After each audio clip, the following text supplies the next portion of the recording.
which is the Oh. opposite way of how it was on Twitch. But Mhm. oh, I think it's going. Oh. Hello, darlings and dears of the internet, and welcome to tonight's episode of Die Roll. Hello. Hey! Hello. Welcome, welcome. We got it to work, maybe, sort of, I guess. It is working on my end, I can Yay! confirm. Okay, great. Um, we were running a one shot here tonight because not all of our friends could make it, but we wanted to make sure we got in one last game at least before the end of the year hecticness devours Yay. all of us.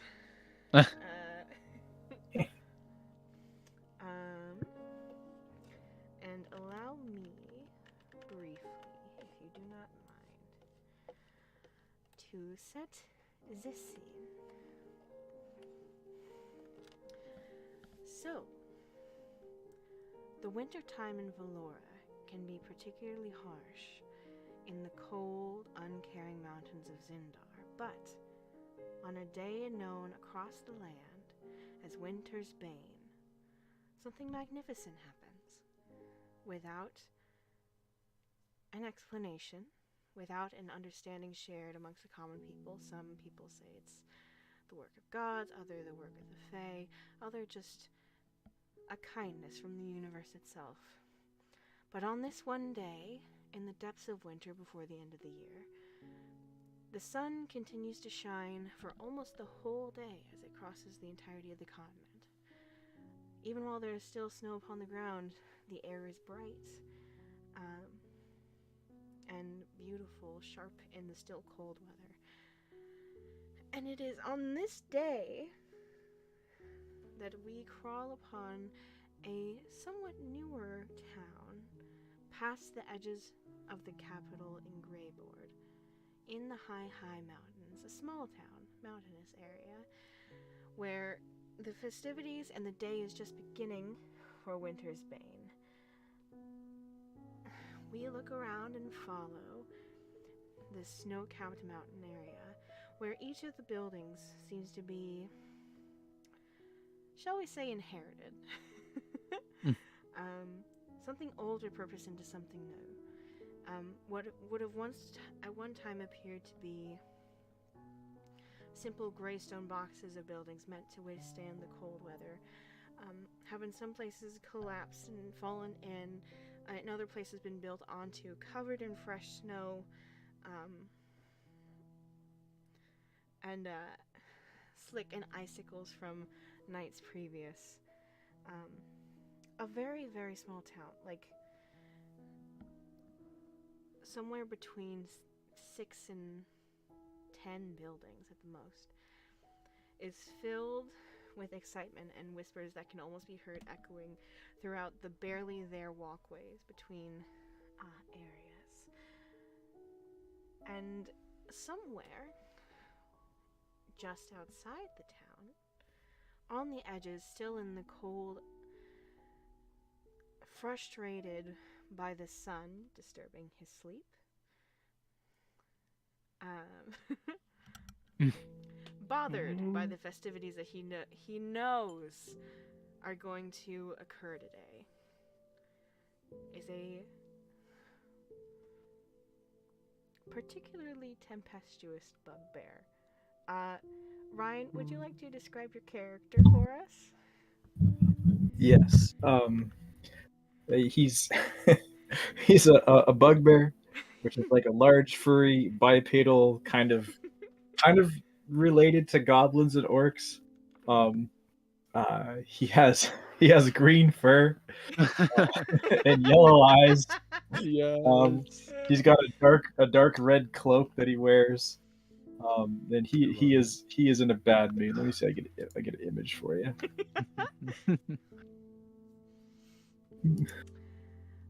And does this particular. I want you to say his name. Yes, his name is Gronch Darkheart. Granch. Yes. Garage, and he is in a particularly foul mood today. Mhm. Nah, I put it in the party chat. I will put it on the stream. Wow. Yes, indeed. Um, is there anything that Grange mutters to himself as he is awoken by not even the actual cheeriness and bells and laughter yet, but just the anticipation of it wakes him up like an annoying bug around his head? He like wakes up, shakes his head, and kind of like ah, I can smell. There's too much joy and too much fear. Or so I messed up my rhyme. There's too much joy and too much cheer. I need to change it all to fear. Yes. Yes. And with that declaration, Grange stretches for the morning, and we are going to slide over to a different part of town, inside of one of those buildings that has been kind of sprawled out and built onto, except this one is built out not in stone, but in harsh casings of ice that come very naturally.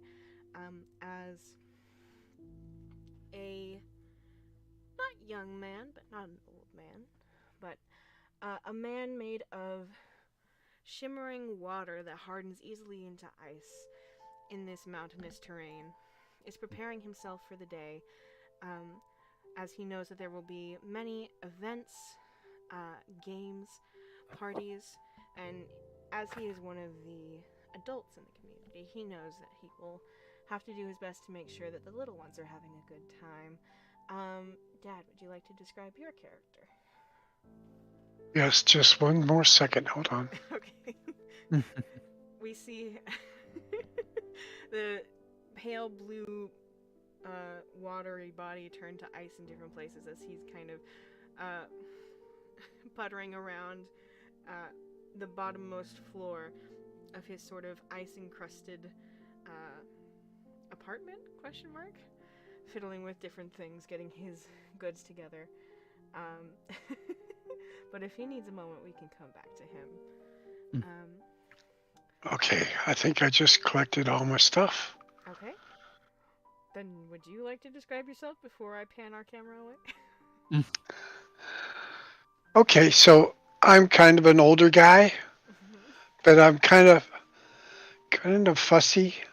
I'm a sorcerer, and I've come to know things in my 60 years or whatever, my 6 decades, 5 decades, and I've come to I come to enjoy the season because of the family stuff, and I think it's up to me to protect everybody, to protect my family, and to go on and get the stuff done we needed to be done. I'll need to get the toilet fixed. I'll need to do a lot of stuff. But I've got problems, parts of me don't work the way they used to and all that stuff. So I tried to learn different things and learned different things and I got stuff I'm used to. Alright. Yes, sometimes the ice settling into your bones is useful and other times less so. Is your family here with you in this village, or have you traveled here on your own? I think they're around, Okay, but I'm kind of on family business, I guess. okay. You're trying to get some things done without them knowing so they can just enjoy their time. Yep. Alrighty. I'm trying to get my things to work the way they're supposed to work. So. Alright. And we cut away from this. Oh, what's your name also? Very good. Grange. Oh, that is somehow worse. I know, I love it. I love it too. It's worse in the best way possible. Grange. Grange. Alright. And as you push out the door with a pack slung over your back to go and fix whatever toilet it is you're referencing, which may yet be a fountain, that's fine. We're going to swing to one of the oldest buildings here in town. Perhaps even the first, as this is the building that begins at the end of the initial lane that once existed in this mountain. What was once just a plain gray brick rectangle has, over the years, one top right corner of it has fallen in and been rebuilt out with red stone, turning a place that looked once unkind into something more humanoid, now that it has been remade. And we're going to follow some whistling wind and a little bit of light as it lands in the topmost chamber, which is full of little separated rooms. Each little room is separated by stone and then has a little curtain in front of it. And in the very back corner, near this newest wall, so that there's a little bit of light that comes between the crack and makes her blink awake. Max, would you like to describe your character? Yes.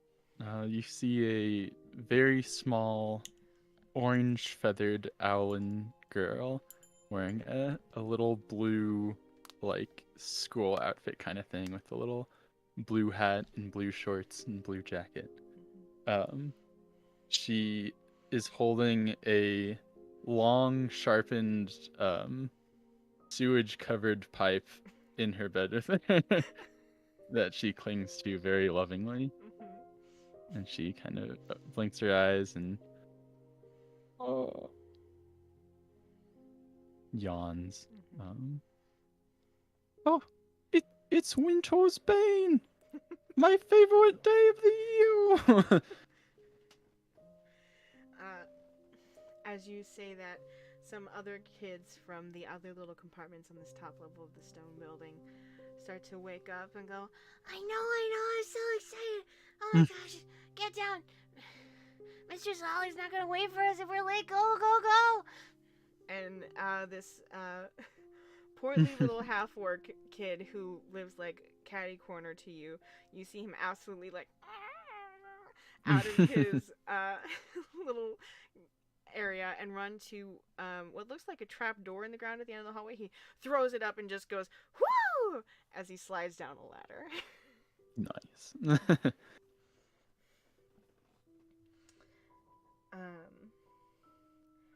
Yeah. So, may I ask, Susie, you wouldn't have happened to have gotten that pipe from, I don't know, near the town's fountain, would you? Yeah. There's a sewer grate near the fountain that Susie crawled into and found the steel pipe, the sharpened steel pipe. Yes. Yes, good. All right. So you are all here on Winter's Bane. I will say, each of you have been around long enough. Oh yeah, Susie Roosday is the young Owlin's full name. There we go.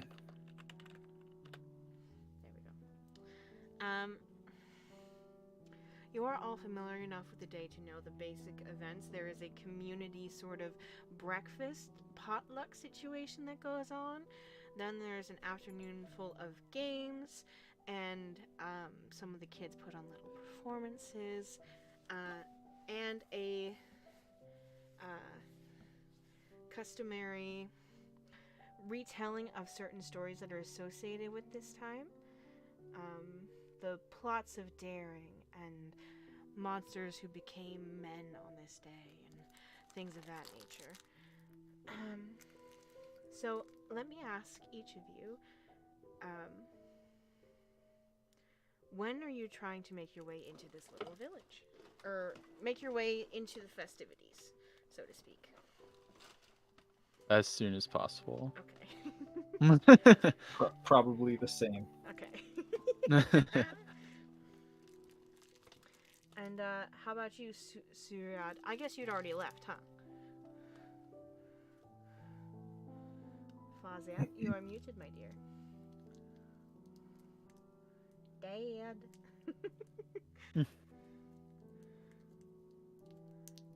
Is it- Hold on. Okay. So what's the question? Are you getting into town in time for the festivities, or did you go in before them already?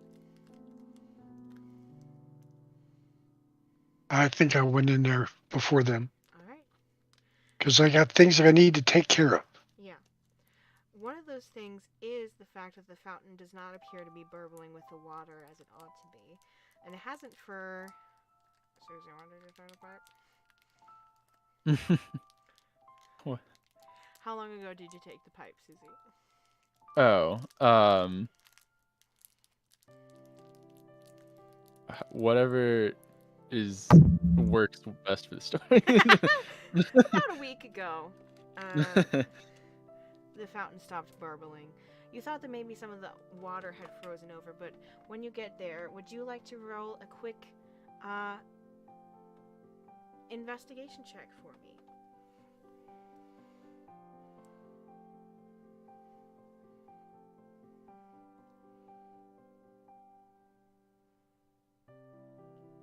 Hello? Are you there, or should I go to someone else, my dear? Dan? I'm here. What do you want me to do? Can you roll an investigation check to see if you can figure out what's wrong with the fountain? I will give it a try. The town center is not a particularly grand thing. It is filled out mostly by a somewhat, 6-foot diameter little fountain with some strange mythological beast coming out of it that's halfway worn away. It's just something with wings that spits out of water out of a mouth that is a little bit cracked, but the town loves it. And as you go to inspect this fountain and figure out why it has stopped spouting in this time of great spouting need for the joy of winter's bane, you are unsure what's going on. There appears to be a small collection of water in the base of the fountain, and that seems like it might have dried over at least a little bit, but oh boy.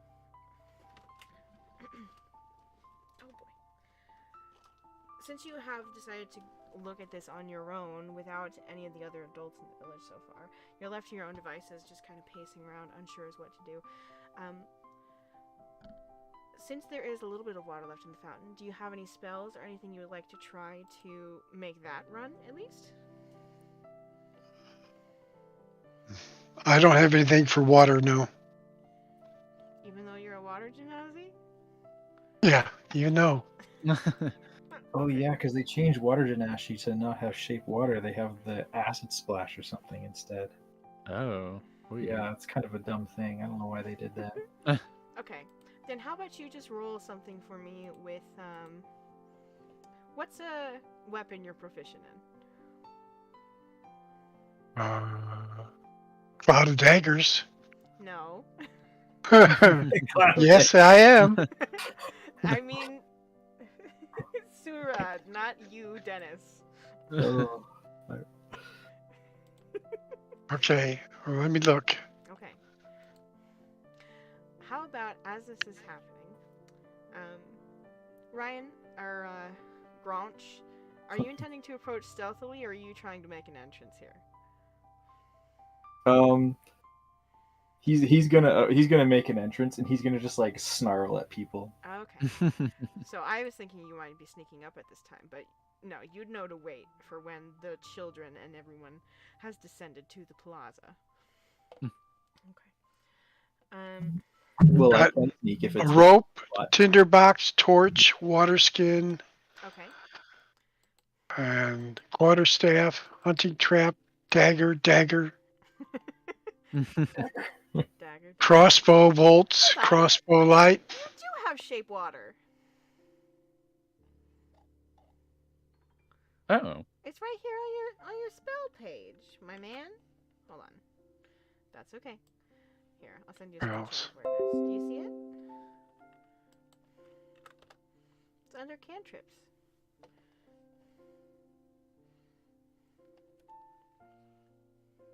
Deep water. I don't know. I didn't know where that came from. Okay. All right. Let me try. All right. So, pretty easily, you're able to thaw the water in the fountain, and you can manually sort of redirect it through some of the interior channels through the center, but you know that unless you get more water into there and fully thawed water and are able to kind of keep it moving, it won't stay going for long. So you know there's a larger issue you still have to fix, but in moments you briefly wonder to yourself, can I just do this when someone's looking at the fountain until I can fix it? Okay, I can change the water's color or opacity. Yes.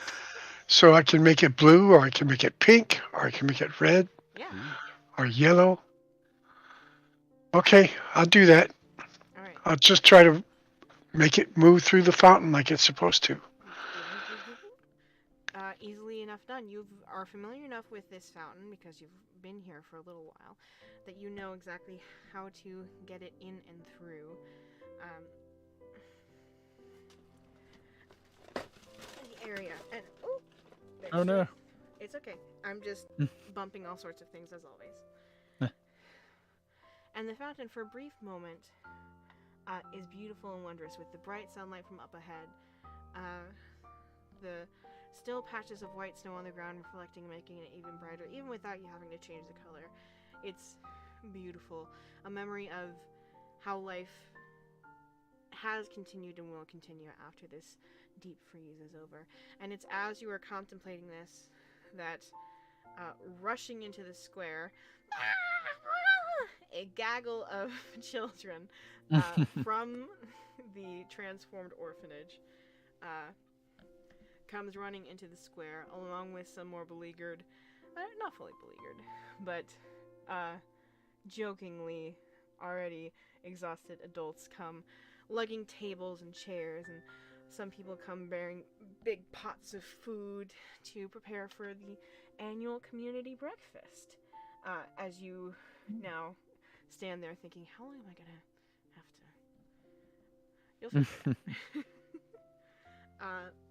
But, yes, Susie, I assume you go running down with the rest of the kids? Could I actually approach someone? Oh, sure. Do you want to? Yeah, roll stealth for me. Alright, here we go. 15. Let's go, Susie. Alright. On a busy morning such as this, the brightness makes it more difficult to hide, but the rush of people makes it easier to be ignored when you want to be. So you think for the most part you go unnoticed. Where are you stealthing to? I think I fly up to a rooftop or like a hole in one of the higher up walls and just kind of observe Okay. everybody. All right. Would you like to make a perception check? Sure. Okay. And I want to ask, almost like a held action, Granch, what point do you want to make your grand entrance? Are you going to wait for them to start eating? What's the trigger for you to burst onto the scene? He would just start like marching from his cave up in the mountains. He would just come down grumbling, and he'll just march straight. There's not like waiting for anything particular. He just march straight into town. If anyone is in his way, he'll just like bark at them. I see. Okay. Then how about I want you to roll just 1d20 for me to see when you kind of arrive. Pretty please. Grange dark. 13. Okay. Ooh, okay. Alright. With an 18 perception check, you've always been a very attentive, quiet child. Most of the people are, happily chatting and starting to call out to each other as they see each other, gathering towards the town square. It's more of a circle, but you don't call them town circles. The buildings are spaced in such a way that it's almost like, it's like a far more spaced out Naples, where it's like all along this mountainous divide, just kind of going up. And you do see that one small group of some of the people who live a little bit closer to the mountains. They seem to be slower coming down, like they're having trouble wrangling their kids or something. They're like almost swatting at something behind them, but it passes soon enough. And as you keep looking, you do seem to notice, like, in the far off distance,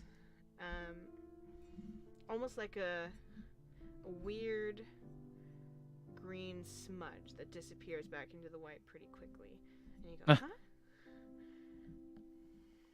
But you're not sure what else it would be. Was there anything else in particular you were looking for? No. I have questions though. Do we all know each other or know of each other at least? You would definitely know Suirad. He's one of the responsible adults in the village. There might be stories about about Granch, or about bugbears, or The Granch. the Granch. There's all sorts of. There are definitely stories told amongst the orphans around fire pits about all sorts of scary things that happen in these mountains, and there have been rumors once or twice that the place that is now an orphanage is haunted by whatever it was before, and all sorts of things. But Interesting. you know that you know for certain that this place that is now a little village for you all, small enough that it doesn't even really have a name other than home to you. It definitely used to be something else. I have a question. Do you have a plan for your secret prop, or can I give you a name? Oh, sure. I will pull a little bell out of my pocket, and I will look down at Sweerod and just kind of whisper, Sweerod works so hard, and I want to give him this gift this year.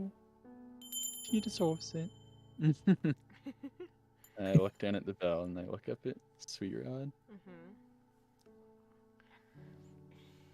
I will start to, forgetting about the green blur, slowly head down and head towards Sweerod. I will say, there does seem to be a small noise, like an echo, that y'all can barely, each of you can barely identify as something like a bell before it quickly fades to the back of your mind. Just that same little... but alright. So that was a 13. So I will say, are you gonna fly back down, Susie? Yeah. I'll go slowly. Okay. She's kind of nervous to give Sweerod the gift. You're like circling above him as he's trying to make the fountain go. All right. Well, Susie, as you're slowly starting to descend, Granch, maybe 50 or 60 feet away, behind and between two of the buildings, you're able to start making your way into town. It feels like everybody's already gathered in the center. In a weird way, it almost feels like you're joining them for the festivities, and that only makes you madder, so you walk faster.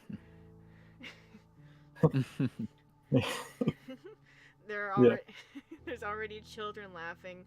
Someone has already got stains on itself, and you don't know how children do that. It's just don't get stains on yourself. And some of the adults are laughing loudly as though they are two children, but they are adults, and that doesn't make sense. And brah! Some people have already started exchanging gifts, and there's noises, and what do you just gonna, just like angry. He's gonna squat, and he's gonna cast minor illusion and leave just like a 3-foot diameter turd on the middle of the road.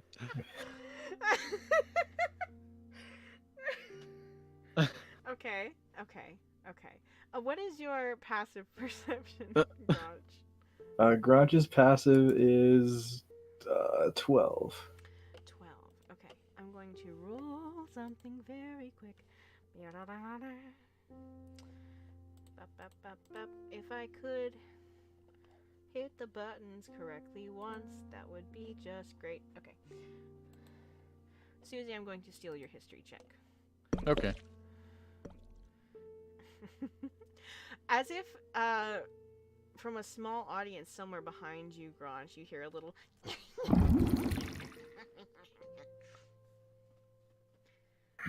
He'll turn his head and look. There's like. And then, weird little, like. What you see is the tops and tips of little white wings and white heads popping back down into the snow. Maybe like. He'll take a step forward. Come out wherever you are.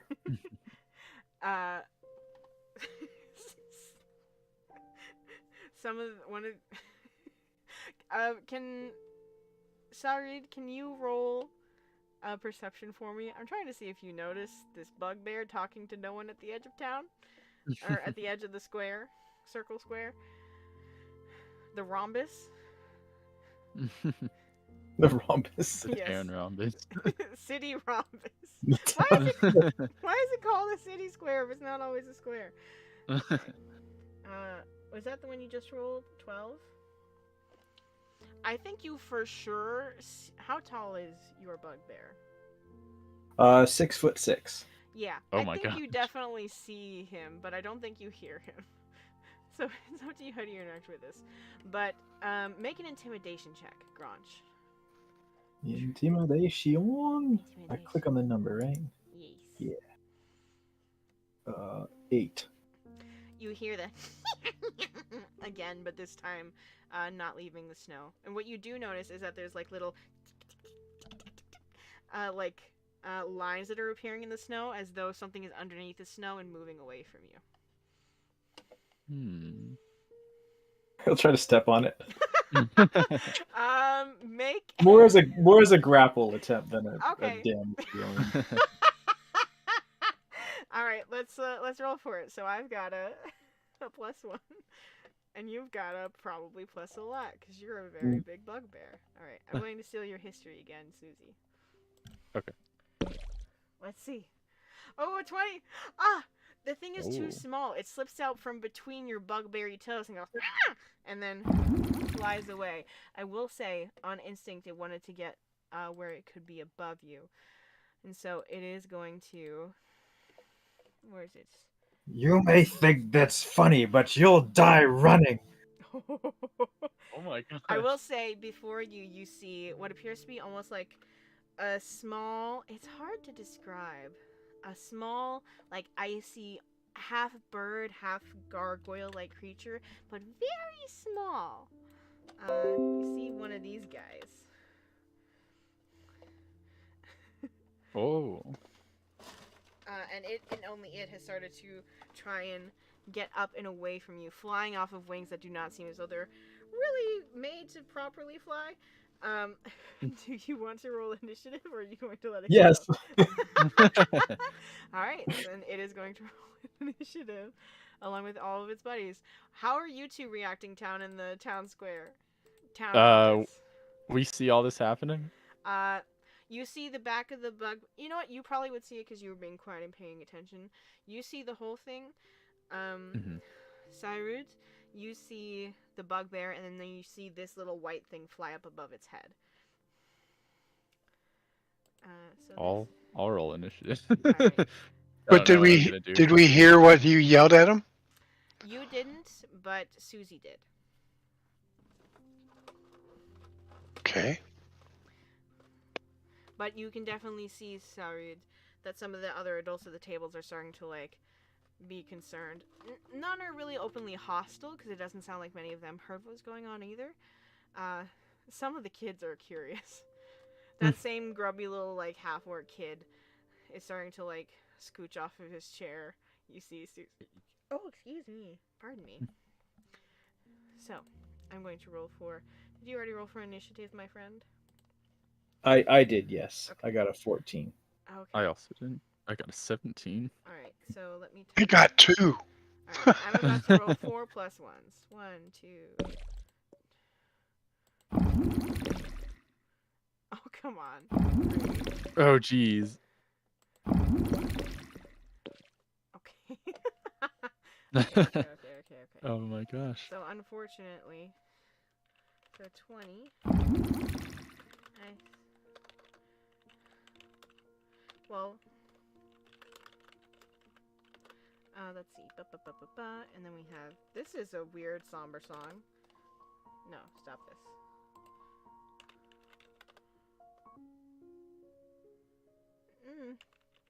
It's hard to find holiday-ish sounding music that's also appropriate for a D&D fight. Alright. 17 is Miss Susie. And then 16... Ice Boy 2. Ding, ding, ding, ding, ding, ding. Alright,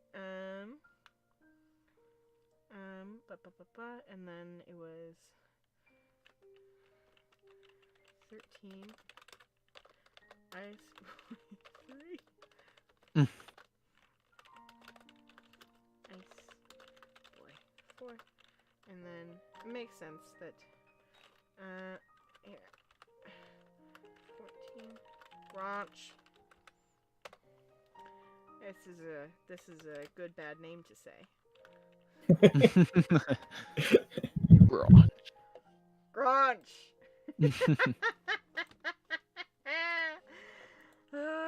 Very good. All right. So that first ice creature is going to try and just fly away. It's just going to and try to fly 30 feet away from you, but you get an attack of opportunity on it. Oh, sick. Okay. Yeah, it's not particularly intelligent, so give it a shot. Oh, I was typing it in Discord after. All right.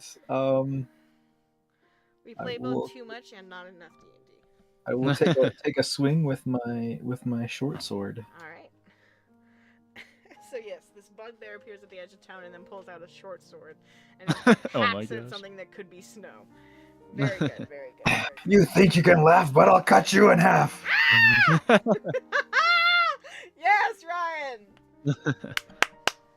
Does a 19 hit? Oh my goodness, yes. What's the damage? Let me roll that for you. It is 6, but can I add sneak attack? Oh no, I can't. I don't have advantage. Never mind. Not in this instance. Yeah. But good looking out. All right.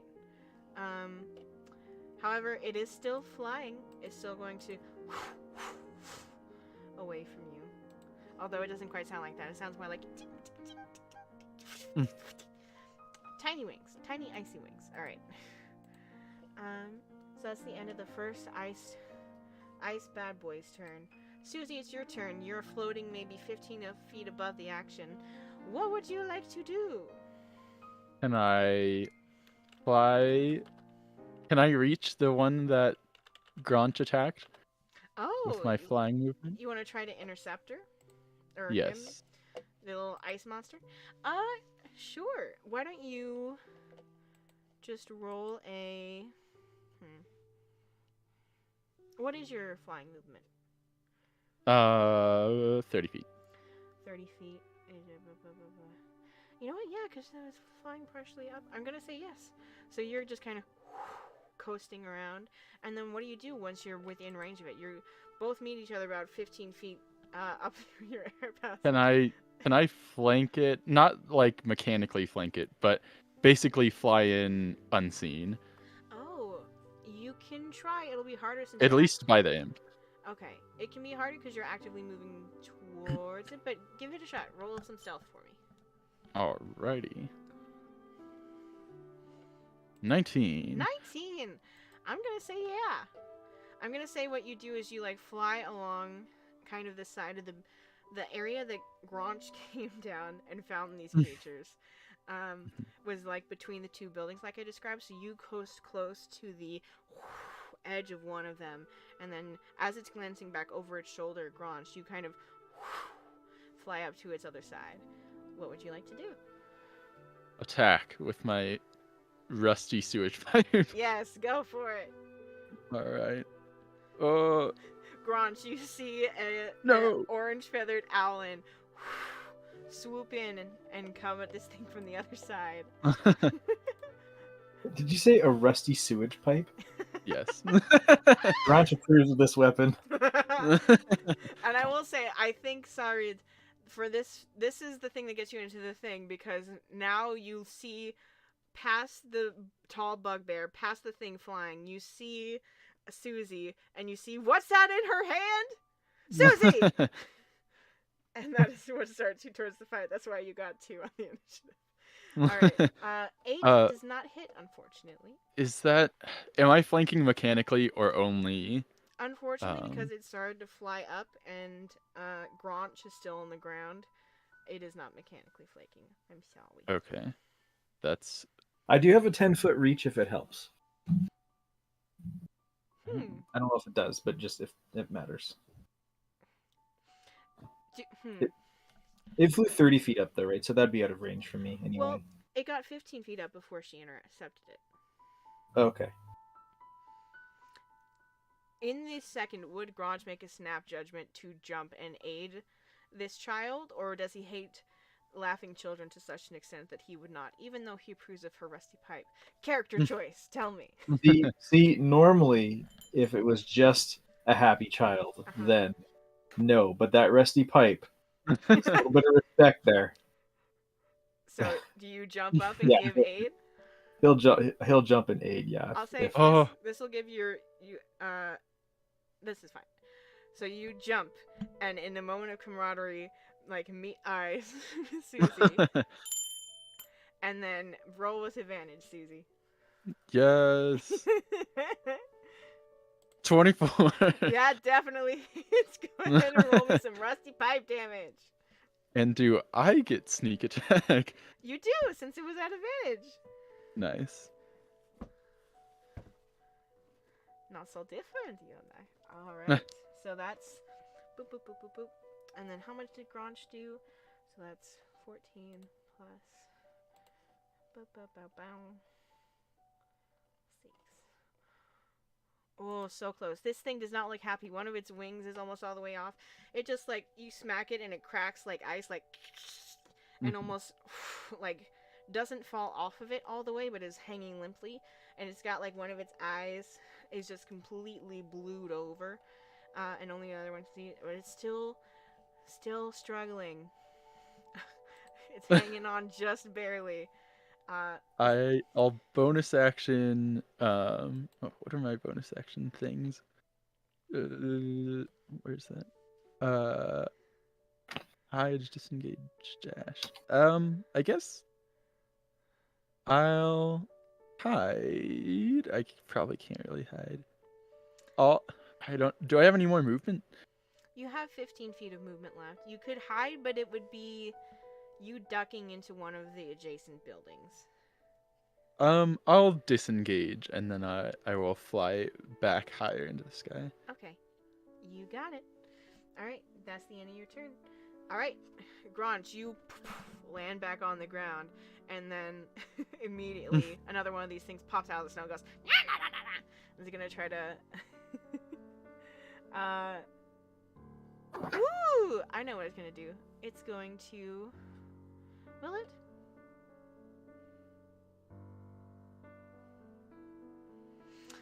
It's going to pop out of the snow, and it's going to claw at you with its little hands, which look like tiny, like, curled bones, but ice, so it, like... Alright, so that's going to be a +3 to hit. I'm going to steal your Arcana. Surad. So a 9 doesn't hit, I'm going to guess. A 9 does not hit, no. Mm-hmm. Nice. It's going to go, ah! And try to disappear back beneath the snow. Without leaving your melee range. the next one, Ice Boy 3, is going to pop up, see that that failed, and is going to go, just look up at you and go, as this, like, icy fog of breath gets right into your face. It's in a 15-foot cone, so, Suraid, can you roll 1d20 for me of luck to see whether or not you are already in range of that as you move toward all this?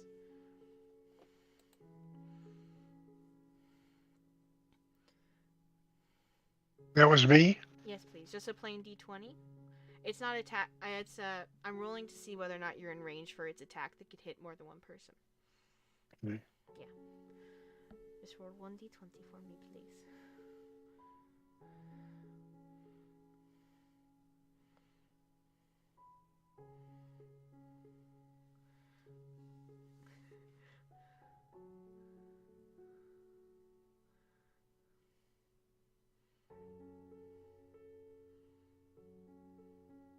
Dad. I'm trying. Hold on. Why are you typing in Discord? What? Why are you typing in Discord? Well, where's the rolling thing? If you go back to D&D Beyond, in the bottom left-hand corner, there's a red button with a dice, and you can select the 20-sided dice from the top to roll, okay? Okay. You got this, I believe in you. Yes, you got this.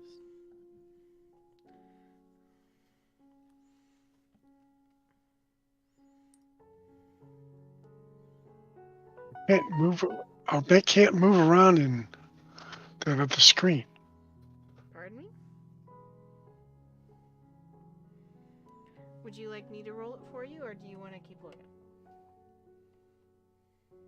You might as well roll it for me because I can't get anything to move over there.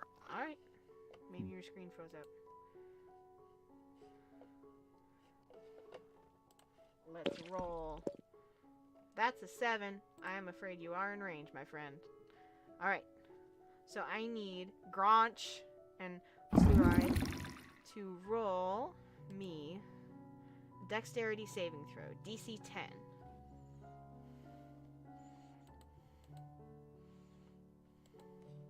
Why is it not showing up?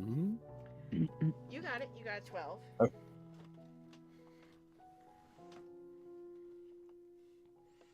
And an 18 with a -1. Not bad, everybody.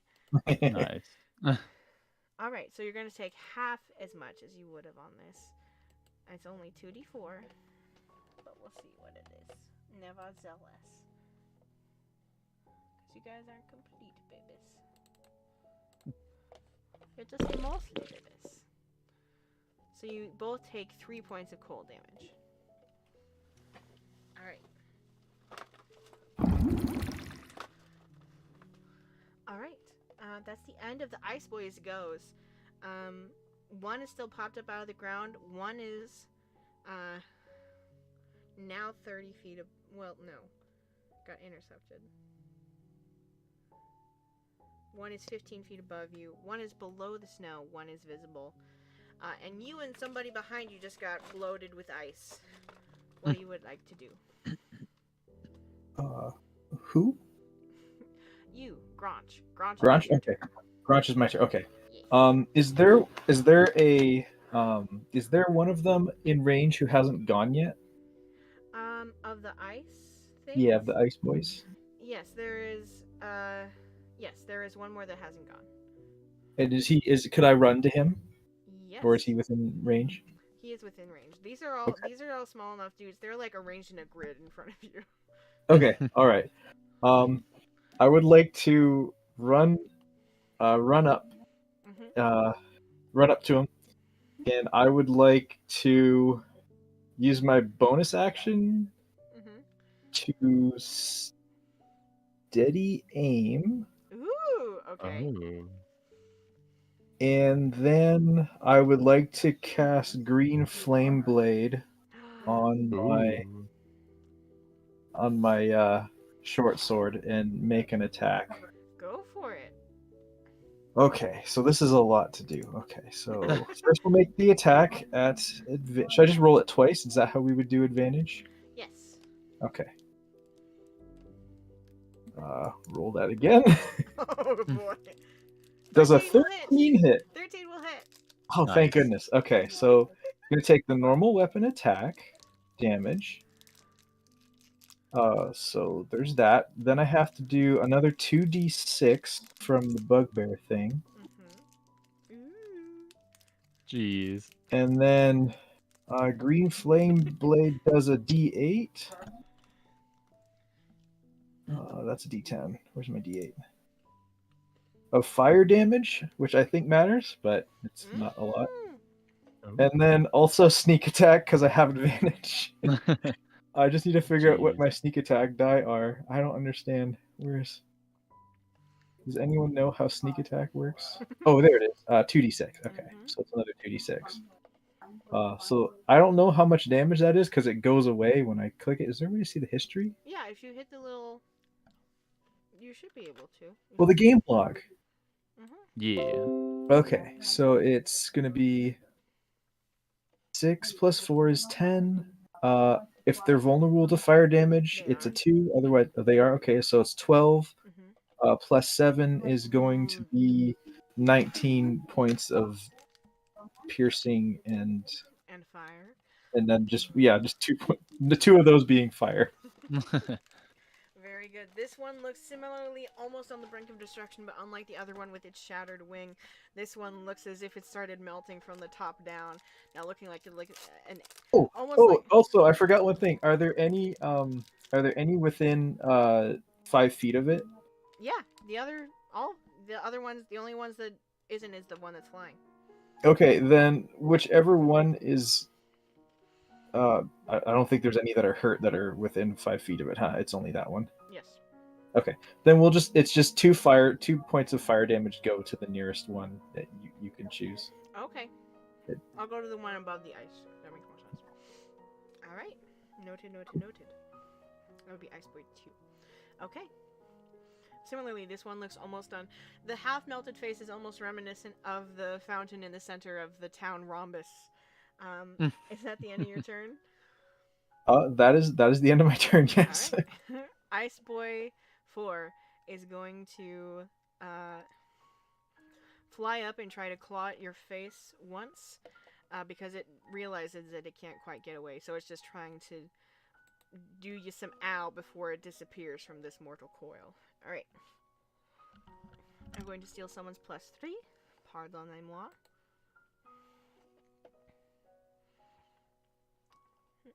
I'm going to steal your initiative, Crotch. Does a 14 hit? 14 misses. Oh, 14 misses. Dang. That's all it can do. So it's just going to float and stare at you with where its eyes would have been had they not just been melted away. That's the end of its turn. Surad, it's your turn. You're like 10 feet behind where Granch was. So that means you are 15 feet away from 2 of the ice mephits that are on the ground. And then a little bit further away from the one that Granch is fighting right now. There's still the one up high that Susie was fighting, that was trying to leave. What would you like to do? Well, I'm going to call on my old bunch of stuff. Are they within the 2 that are on the ground in front of Grunch? Grunch. Are they within 5 feet? No, but they can be if you move. No. Are they within 5 feet of themselves? Oh, they are. Okay, good. I'm going to fire a cloud of daggers all around them. Dad. Yes. The blender. Did you pull up Darius because you couldn't get your character sheet to work? No, I saw it was able to get me, and I got it. Oh, you're right. Oh God. All right. Jeez. Cloud of daggers it is. So that's is that a save? No, that's literally. It just happens, I think. It just happens. So It's a roll beautiful roll all your d4s of slashing damage. Very nice. For the sake of the theme, these are all daggers that look like ice picks. Just away at these little guys. Nice. So, Dad, if you go to your spell page and you go to where it says Cloud of Daggers, you can click the damage just to the right of it. And that'll roll your 44. There you go, buddy. 3, 6, Nice. 7, 8. 8 damage. Not bad. And it does it to both of them. They're none too happy, particularly the one that was also had the 2 doubled to 4 heat damage done to it previously. Okay, so I wanted to remind you something. I have can't absorb elements, Yeah. and so when I get damage, I only get half of it. If you're willing to burn the spell slot. Yeah, so did you want to burn the spell slot to take less than the 3 points of damage you took? Well, if it costs me something, no, that's fine. Yeah. Okay. I'll take 3 points. Alright, you got it. Okay. Any movement or bonus actions for you, Surat? I think If you go back to your actions tab, it lets you sort all of your stuff by attack, action, or bonus action. Bonus action is useful for when you're trying to sort what to do. It's what I do all the time when I play Kella. And I'm always like, yeah! I can't do anything! But that is the nature of the thing. so. What about my unarmed strike? No. That one doesn't, you don't have that as this guy. But you do have tempestuous magic, because you are a water genasi. As a bonus action, you can cause gusts of air to surround you before or after you cast a spell of first level or higher that allows you to fly up 10 feet without provoking opportunity attacks. Oh, okay. That's cool. So do you want to fly up 10 feet in the air? Sure, why not? Just, whew, you're a little bit closer now to, so you assisted Grant with the things that were behind him. And now, you are, a little ways behind the one that Susie was fighting. Okay, cool. Would you, by chance, want to get right behind it so that Susie might have advantage when she attacks next? Fine by me, yeah. Alright. Just kind of, whoof. Alright. It's the end of your turn. It's now Ice Boy 1's initial turn. This Ice Boy is unhappy. He is going to... He's going to blow his cold air out at you, Susie. He doesn't know someone else is behind him yet. So I need you to make a DC 10 Dex save, please. Alrighty. Come on, Susie. Alright, 19. so you're going to take half of 2d4 ice damage.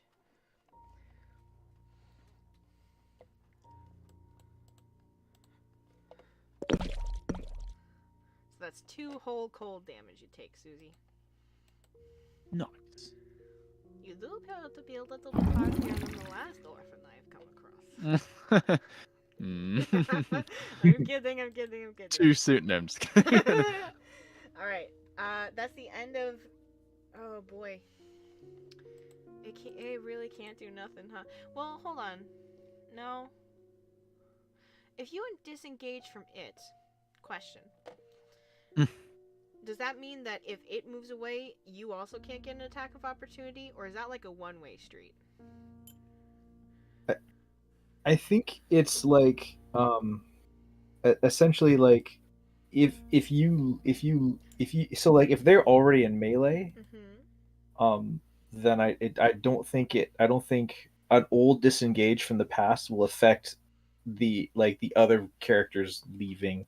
Like if Max disengaged in the past, but now is in melee with something, just because Max disengaged in the past doesn't mean that now he doesn't get an attack of opportunities. But it didn't engage in melee. It did a cone of cold attack. Oh yeah, so if they're not, Sure. well, it doesn't matter like was Max within melee range is the question of it, or was it like 10 feet or something like that? I think, Susie, you moved away from it after you disengaged at the end of your last turn. You went 15 feet higher up. Yes. Yeah. Yeah, so then Susie wouldn't be able to hit because it's out of her Alright. melee range if it Alright. decides to. Then this thing, which is still 10 feet away from Sarut, high above Granch, and a little bit below Susie, is going to take advantage of it and go up further the street, not higher in the air to get into range of Susie, just going to fly a full 30 feet away. And that's the end of its turn.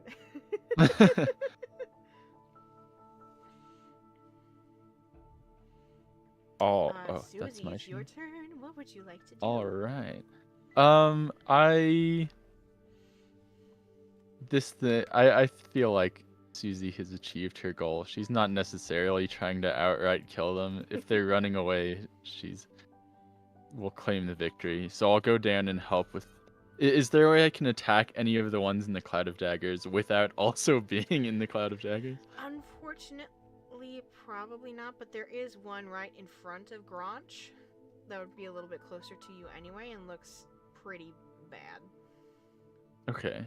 And actually, how much action is it to switch weapons again? It's a free action to equip a weapon. I don't know about sheathing. It might be that you just drop it and then you pull out the other one. Could be. If I understand correctly, but you could pick up the other one for free on your next turn. That's true. I'll just try to fly in with my rusty pipe if I can without getting hit by Cloud of Daggers and hit that one. Is this a possibility? What you could do is you not enter into it, but you could drop a rusty pipe into a Cloud of Daggers to try and squish some ice guys. Is this true? I don't want my rusty pipe to get damaged. It's up to you. I will. I'm within 5 feet of one, right? Mm-hmm. For a sneak attack? Mm-hmm. Yeah. I'll try. Because I have a bow and arrow that I could use and just not have to get close. Mm-hmm. But I don't know if I can switch to that. Like, will that take the whole action? I don't think it would. Okay. I'll do that then. I don't have. I'm sad I don't have flavoring for my bow and arrow. It's like. You could have made it out of scraps. That's true. That's what it'll be for now. I'll think of something else. You know what else? There's some odd things about the building that you live in at the orphanage, and you're pretty sure that you found like some nice quality arrows with some gunk on them that you cleaned off a while ago. Oh, interesting. Alrighty, I'll take out my short bow and take some shots at the one that's 5 feet. Or not some shots. Oh my gosh. Oh, Okay. is that a natural 20? That is a natural 20. And which one were you aiming at, my dear? The one that Granch is within 5 feet of. Okay. So that I can get my sneak attack, although I don't think it will matter. Would you like to describe it, or shall I? You can go ahead. So this arrow, in remembering where it came from, somewhere in the halls of the orphanage that you now live in, you just let yourself wonder about that for a briefest moment, and then just watch as it goes with the fullness of an adult crossbow bolt. Is this a crossbow or a longbow? That's a short bow. Short bow. With the full range and depth, you watch as it just kind of shatters the thing into pieces, pinned to the ground and melting back into the snow at Granch's feet. And then I'm gonna imagine that makes Granch look up at the what do you think as you see this tiny child murder a little you very rarely see it, but there is a very subtle grin on Granch's face. Yeah, the green Susie is bugbear just with the flaming sword smiling at you. Susie is already smiling way more than she should be after having just killed a small thing. It's Violent Night. All right. Any other movement or bonus actions, Susie? Yeah, I'll bonus action. Ooh, I'll move. Can I fly down into the crowd and then use a bonus action hide? Yeah, I think you haven't used any of your movement. That should be enough to do that. Go ahead and roll stealth for me. Alrighty. Oh my gosh, 8. That's okay. The problem is that you go to hide down in the crowd, and Gorbus, who is the half-orc kid who was talking to you this morning, was on the edge of it already, wanting to get involved, but being told no by Mistress Lolly. He goes, "Oh my gosh, are you kidding me? That's the coolest thing!" He like immediately starts like gently grabs some of your feathers and like is shaking you around like, "Ah!" This is why you did not successfully hide. But that's the end of your turn. It is now Ice Boy 2 and 3's turn. They are currently in a cloud of daggers. They are going to... Ice Boy 2 is going to look up at you, Sarid, and say something in a language you don't understand, and is going to cast something, and then... a fog cloud with a 20-foot radius sphere just erupts from him. And you can no longer see it or the other one in your cloud of daggers. However, the fog, because of the wind lifting you up, your tempestuous magic, fades around you specifically, but not down where they are. So you get the impression that if you were down there, you would be able to see, but because you're above, you cannot. So their 2 turns are going to pass as they just use the distraction to try and hide. This fog even reaches into like the edges of the crowd, Susie, that you just landed in, but not all the way through it. Mhm. And Gronch, this fog also envelops you where you're at. You're only light to see by the glowing green flame of your sword. Okay. That's the end of Ice Boys 2 and 3. Gronch, what would you like to do? Is there anywhere within 30 feet, like any like places to take cover or hide behind? I can count as small, even though I'm big. I have this weird squishiness ability where I can count as small. You could either try to bury yourself in the snow the same way you saw the ice creatures do, or you could try to like duck into one of the 2 buildings on either side of this alleyway. You'd be like pushing in through a window or something, but you could try. Depending on which one of those you want to do, I might have to do an extra check. Yeah, he's gonna just he'll just bury into the snow then. As a hide as a bonus action. All right, go ahead and roll a stealth check for me. Please be good. Okay, I'll take it. Nice. 16? That's not bad. Yeah. Then he is going to save his action. He's gonna pull out his short bow and save his. Actually, can he see the one that's flying, or is he engulfed in the cloud? The one you are a little bit engulfed in the cloud. The one that's flying would have been beyond it at this point. Roll just a luck check to see if the snow is enough to offset the fog, where you could like peek through a thing in it and see more easily. No. Unfortunately not. You try to, and the snow is gray. He's just gonna hide, and he's gonna hold his. He's not even pulling a short bow. He's gonna hide. He's gonna hold an action to attack with his short sword with green flame blade. If something comes within range that he can attack. All right. And that he can see. Alrighty. Sounds good. So that's the end of your turn, and I'm trying to remember what Ice Boy 4 was doing. Was that the one that died? Yeah, that's the one you just killed. I think so, yeah. Okay, then let me remind you something else.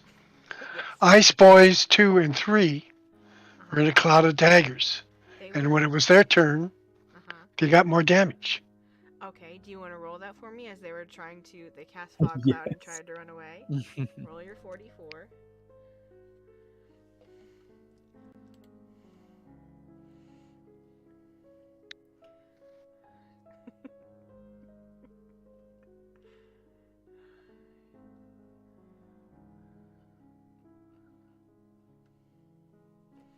What was the total last time? 8? Oh! Ooh.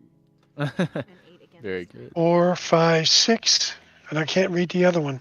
That's alright, it gives you the total at the right side. Okay. Yeah. Another 8. Yeah, another 8. Nice. So they're definitely hurting, but they still do their best to get away. Ice Boy 4 did die. And I'm going to say... I forgot to do a thing, but I will do it now. Granch, as you throw yourself and burrow down into the ice, you burrow next to where Ice Boy 4 died after it was... I can't make a good arrow sound. To the ground by Susie. I need you to please make a dexterity saving throw DC 10. Oh, jeez. Whew. Whew. Whew. Gotta love that proficiency. Oh my god. Nice. Alright. Let's see if it does half or anything like that. If I could... Okay. It is half as much. So you burst down and you kind of see the body next to you. You look at it for a second and then it goes as the ice explodes out from it. And you're going to take half of 1d8 damage. I forgot to do this when it died, but it's its turn now. So, yeah. So take 8 points of damage. Wait. 8 points of damage? 8 singular. Oh, a single point of damage. Oh, gotcha. It's all good. Okay. That is the end of Ice Boy 4 in his entirety. Sivad, it's your turn. What would you like to do? You are floating 10 Okay. feet in the air and you cannot see much. Yeah, but I can take 5 cubic feet of the water of the fountain, right? And I can dump it onto the cloud of daggers. Onto the cloud of daggers? Yeah, won't that melt all those guys, those ice guys? Yep. No, not quite. More so the issue is, so they use their last turn, even though you did damage to them, they use their last turn to get away. Right now you're dealing with the fact that you can't see anything because you're in a big fog cloud. That's the larger issue. Do you get what I mean? Have I painted a clear enough picture? I guess so, but I know where my cloud of daggers are, and I know that's where they are. Well, no, they moved out of your cloud of daggers. At the start of their turn, they started in the cloud of daggers. One of them used their turns to cast a fog cloud, and then it used its movement, and the other thing used its movement and presumably action to get away. So one of them is still within 30 feet, probably outside of the fog, but another is 60 feet away. And the last one was the one was flying. That's further out. So what? Well, my cloud of daggers is a range of 60 feet. So I'm going to move that to where I see one of them or two of them or whatever. All right. Well, roll perception with disadvantage for me. Because fog cloud. Because they did a Batman poof. They did. Gotta respect the Batman poof. It's a good spell. It is.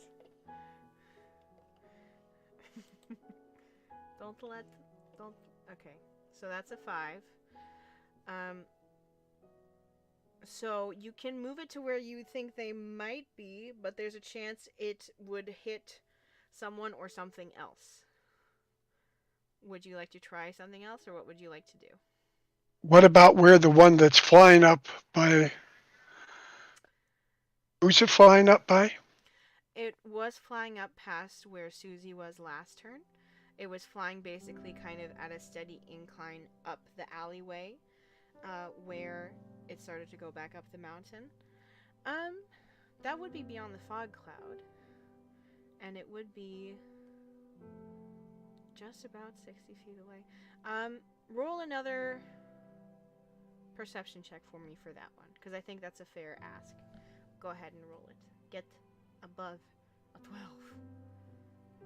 I have decreed it. Hey! Hey, nice. Yeah, so this this ice thing going like good old Scrap in the Ice Age movies thinks it's getting away, and then a cloud of daggers. Roll 44. Roll your damage. It's like a goose into a jet engine. Oh Yeah, my gosh. So you watch as your cloud of daggers obliterates this thing just entirely, and then a moment later, where it was from within your cloud of daggers, as more ice shards explode out from it harmlessly. No one's around there. Ice Boy 1 has perished. Nice. Do you do anything with your movement or bonus action? Surratt. I guess I just go back down to the earth. Alright, so you are standing now in the fog cloud as your tempestuous magic fades from that last turn. Let me check how long fog cloud will last for these creatures. Give me one moment. Restoration. Oh wow, if this thing can concentrate on it, this fog cloud lasts for an hour. Oh, jeez. Unless a strong wind gets rid of it. I was looking at my cantrips to see if I could make wind on anything. I was like, I can't. Any bonus actions, Surats? Let's see. No, what do I have? Not much else. You could convert sorcery points to spell slots, but that's not fully necessary at this moment. So is that the end of your turn? I guess so. Okay. It's the end of your turn. Ice Boy 1 is dead. Susie, it's your turn. You can see in one direction and can't see in the other. What would you like to do? Can I try to bonus action hide again? Sure. Go for it. Okay, much better this time. Yes. Do you hide... Oh, question. Do you hide in the crowd or in the fog? I'll hide in the crowd again. Okay. I say, the winter's bane adventure calls me, Globus. And I, like the,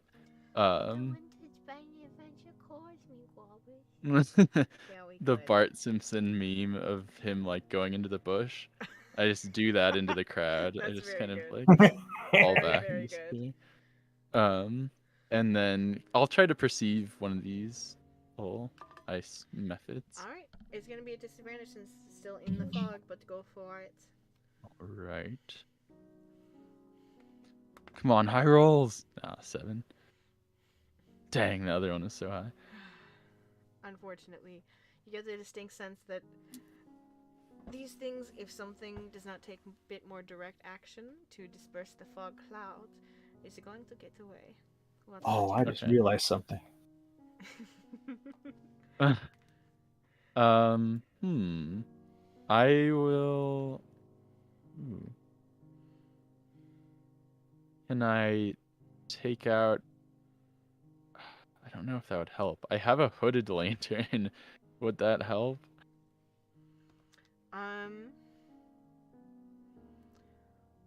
I'd say would help for 10... How much does a hooded lantern help for usually? Is it like 30 feet? Once lit, it... Oh. Yeah, 30 feet. Then I'd say it'll help for half of that in the fog cloud. Okay. Yeah. Cast Sprite Light in 30-foot radius and Dim Light for an additional 30 feet. Yeah. So you can kind of make out stuff roughly 15 feet in front of you. What you mostly see at this point... Huh? I'm not going to do that. Because that'll give away my position. I'll just sneak from the crowd into the fog if I can. Sure.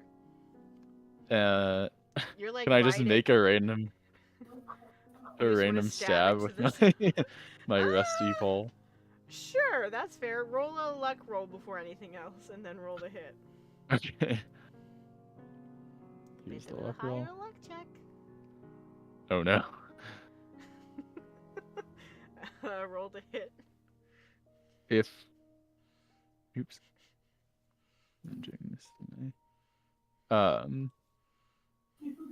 If Gronch is willing for the gag. No. Oh, you're Oh my gosh, never mind. I do a lot of damage. So. you're a little bit farther away than Grange. You were like Okay, right good. behind Suraj. So This is fine. So what happens? I won't make it do damage, but Suraj, you land in the fog cloud. You're thinking of how to get those last two things, and then, whap! On the back of your heels, you feel a distinctly pipe-like shape just thunk into the back of you. I got one.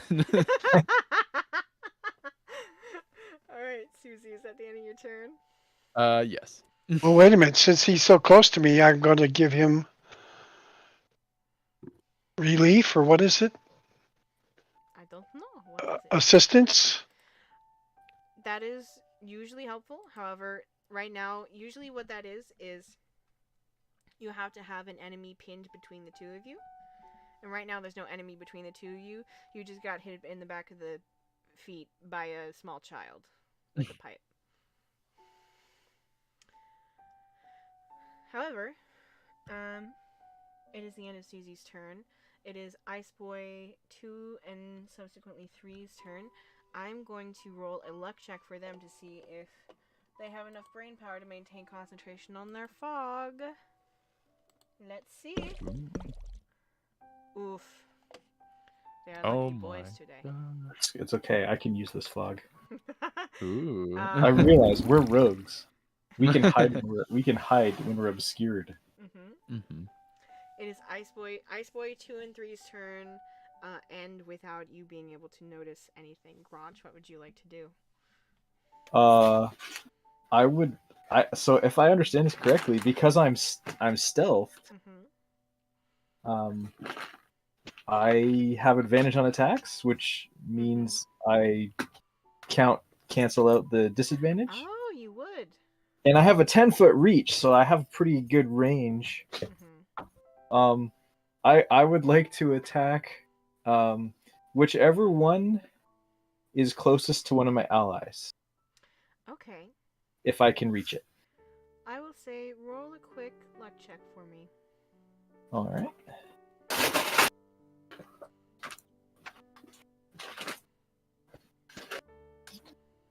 Wow, nice. All right.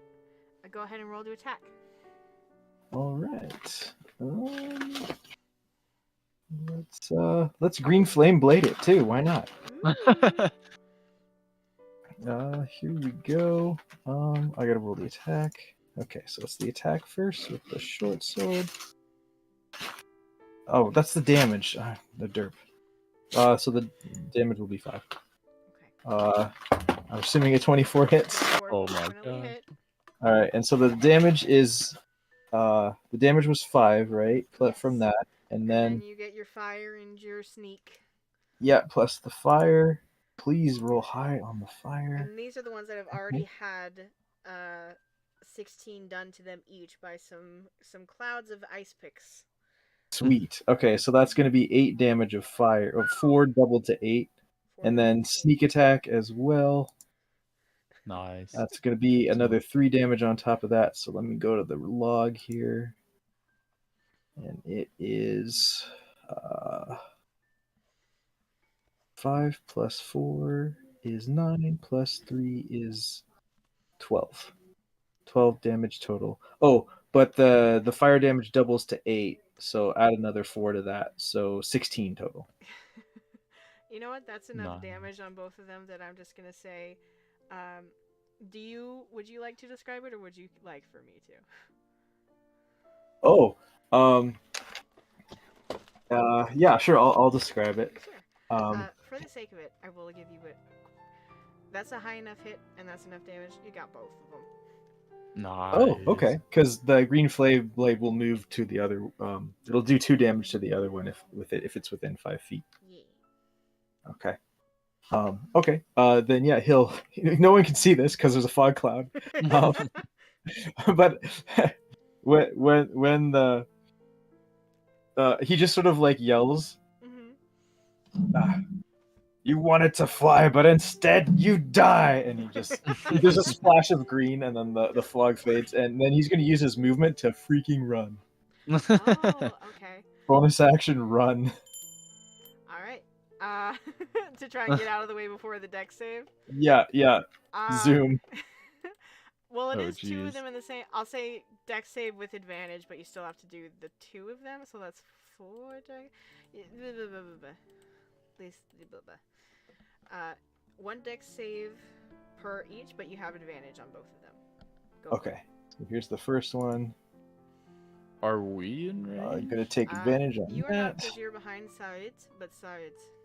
Okay, 20 for the first deck save, Saves. Nice. and then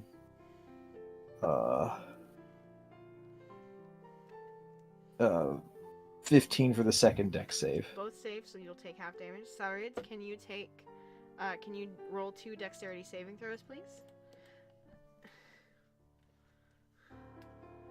We want to get above a 10 here, buddy. No, -1. 11 Oh, still nice. makes it. One more, bud.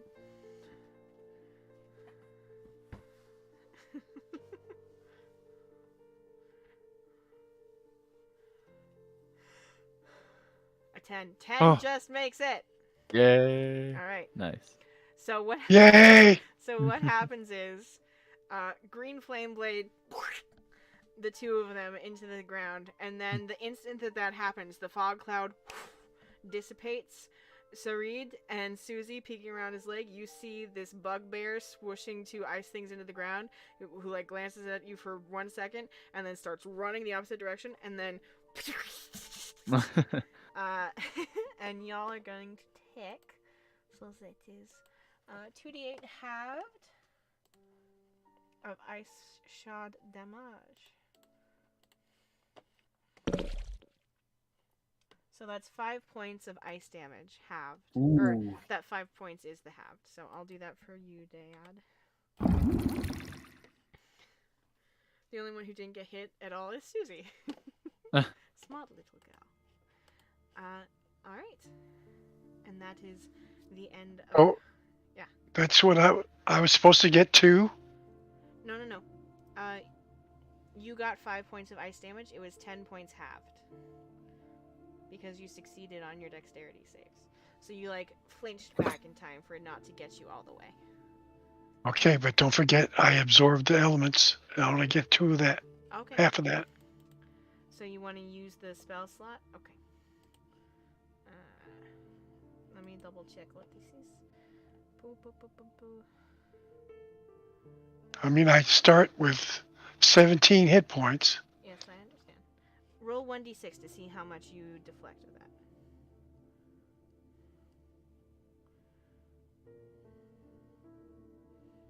I can't do that. You have to do it. I will do it. I understand. Okay. Da da da da da. Yeah, da da da da da. 3. So you only took 2. And you are now storing that same 3 melee attack of you. But it appears to you the battle is over. Does everyone want to take a quick break after the fight, as we're waiting to see how now the rest of this town will react to this bugbear that showed up and then immediately started a fight? Yeah, sounds good to me. Alright. Everyone, we will be back in a little bit. Woo! Woohoo!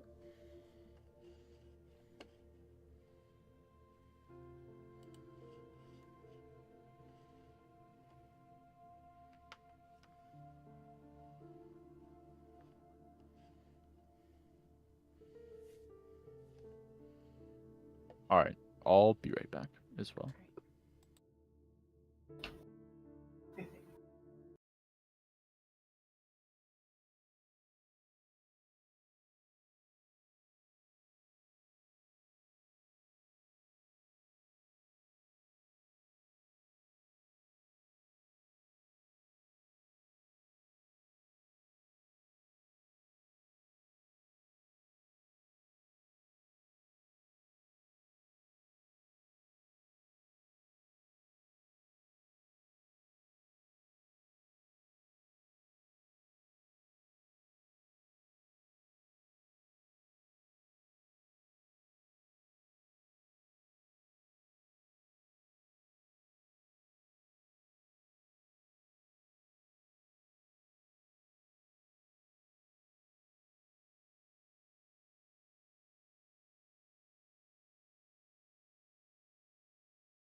We have returned. Hello.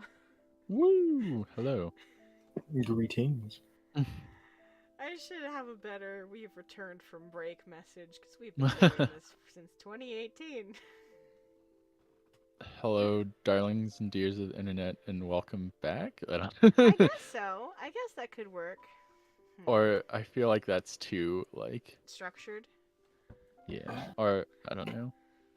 I feel like we can come up with something better, basically. I mean, I could just say "welcome back, everyone." Like You a should just normal do a thing. jump scare for people who are listening. You should just, like, ah! like, Just like. just loudly. Yes. You know what I should have done for this one? I should have gone. That's what I Oh. should have done. Mhm. All right. But we have returned, and we return in this moment in time where the fog clears, ice explodes, and this bugbear that was very rapidly approaching your town, Rhombus, is now sprinting back towards the mountains. As Surad, I'm not sure how to pronounce this, Dad. Oh. Yeah. I should clarify. I wasn't trying to like run away like all the way. I was just trying to get like away from the explosion. I get you. I just think it looks that way for a second, which is fun. Okay. Who are you, mysterious Winter's Bane stranger? I just say that to myself as I'm watching you run away. I'm not actually asking you. So how far do you get before you stop, Granch? Like 30 feet. So, Granch, you still probably... Would you hear her? But I am just saying it to myself, Okay. but, like, you know, if someone can hear it, then they can hear it. I think Suirad would have a better chance of hearing you than Granch, because you're kind of behind his leg right now. You peek around, look at Granch, and as Granch, you stop 30 feet away. I imagine that you, like, stand up to your full height and kind of push your shoulders back, and then look back over your shoulder at the townspeople. And this moment appears almost suspended in time until one of y'all makes a move, or if someone in the town says or does something. So, what do you do? I stomp into the town and I just stick my hand in whatever food is out there and munch. If there's anyone in my way, I just growl at them. It would be Susie and Sarad who are definitely in your way as you stomp those 30 feet back into the town Rhombus and just kind of push people out of the way as they start out of the way, and you just hand into the stew, into the pie. Do you eat any of this, or are you just putting your hand in every food? You know, it's both. He's putting his hands in everything to be a jerk, but he's also eating it. So this green bugbear who just like helped protect ? Susie, you and Surad get pushed out of the way, and now he's just. Are you tossing over tables or only specifically messing with the food? I'm only specifically messing with the food, but I will sit down at a table and just like with one of the pots that I just stole that's full of some sort of stew. And I will just be consuming the stew at a table. If there's people at the table, I will growl at them until they leave. The head table that's meant for something like not even the leaders of this town. There's barely enough people here to have like a full authority. But like Mistress Lolly was sitting there. One of the older tenements in town. Surad, your like grandfather was sitting there, and now this bugbear just starts eating soup and growling at anyone still at the table. Will you make an intimidation check for me, Granch? Sure. Intimidation. 19. Oh my gosh. Yeah, you're definitely alone at that table by the time you finish your first gulp. The townspeople are just sort of like, skittering and screaming. Some are running back to their homes. Others, most of the other children from the orphanage and Mistress Lolly are kind of standing there because they still see Susie that you're right there and Sarid that you're right there. Can I keep trying to be stealth? Yeah, make another stealth check. Gorbis is holding hands with Dang Mistress Lolly and staring open-mouthed at Granch. It's not the best stealth because, you have learned to make up for the fact that you are a brightish orange bird person with your skills. But at this exact moment, you are hiding behind a man whose form is partially see-through due to the fact that he's made of water. Fair enough. Yes. Do either of you two say anything as you see this happen? As you see this, what are you thinking at this moment? What do you do? Sweet who is that?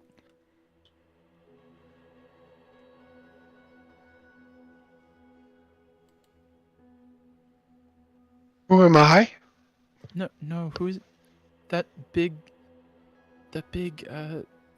Bowie person who has the cloak and the short sword?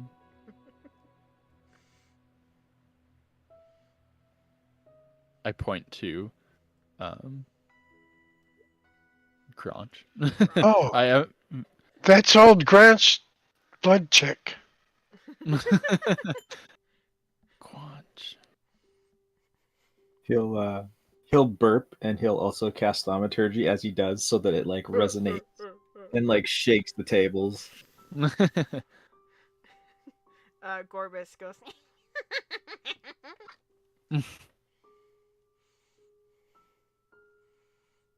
I will carefully approach. All right.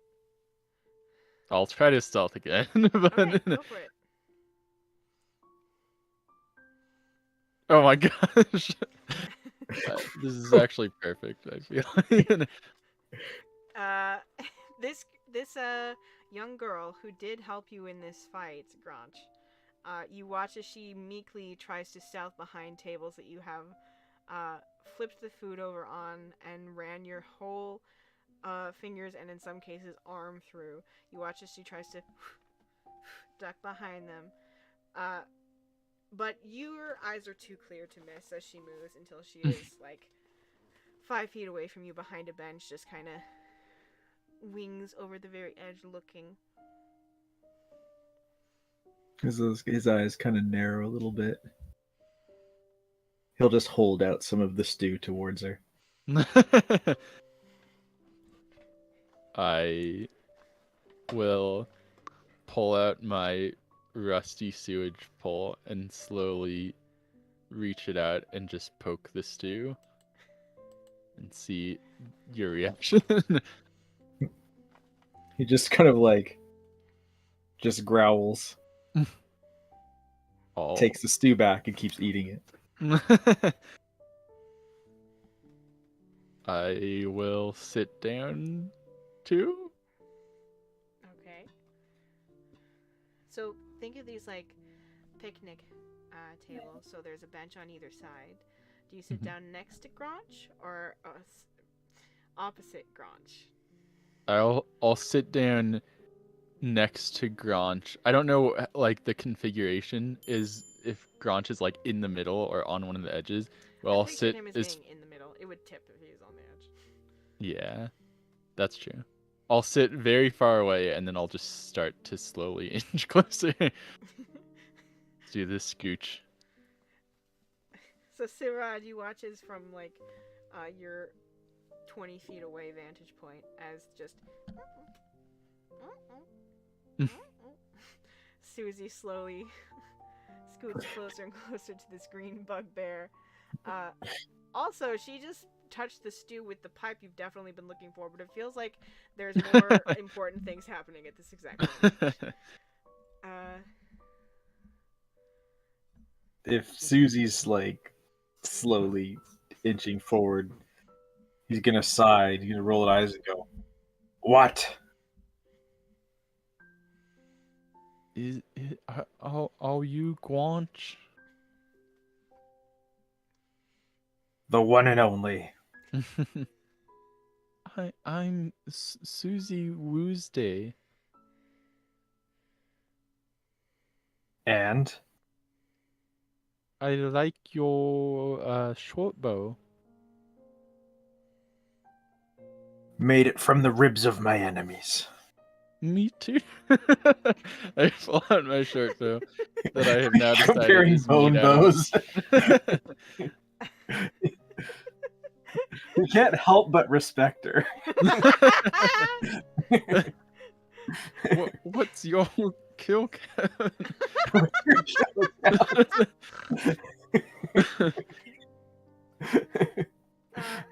He will definitely exaggerate and say something like 70.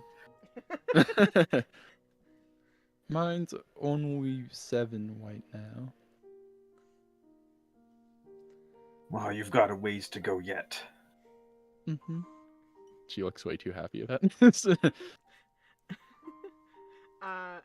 Mistress Lolly is like frozen in the square. She's ushered some of the other children to go back to the orphanage. Gorbis remains. Surides, do you do anything as you see this small child interacting with this bugbear man that you have? Or actually, Suride, when do you think was the first time you had a run-in or knowledge of Gronch, the mountainous bugbear?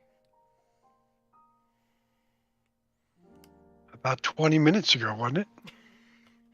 I mean, in character. Make up a thing. Oh, I'd say 5 or 6 years ago. I'd seen him in there. But my question is, so my cloud of daggers, are they still floating into the air over there? Or can I just like call them over here and they stick themselves into the table between those two so nothing happens? Well, the duration is up to a minute, so you could have done that a little bit ago for effect, but it probably would have faded by now. Okay. So let's say that when Gronch started his rampage, after the first table he messed up, you chucked a cloud of daggers in it, and then it faded.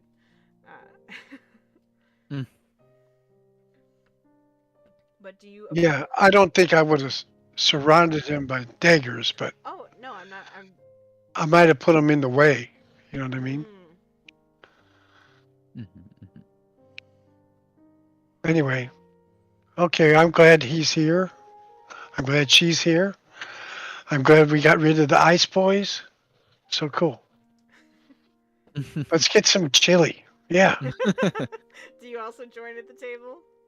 Yeah. It's the winter Bane. Mistress Lally kind of gently approaches with Gorbis holding onto her hand. Hello?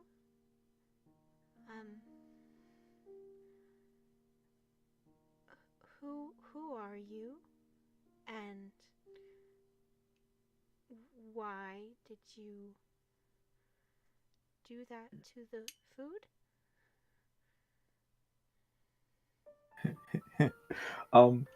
How close does she get?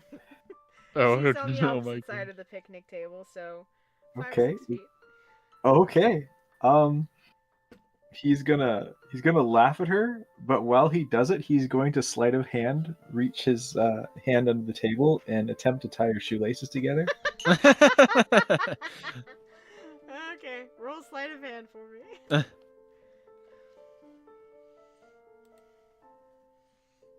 Let's see. 14. You feel confident that you've been able to accomplish something.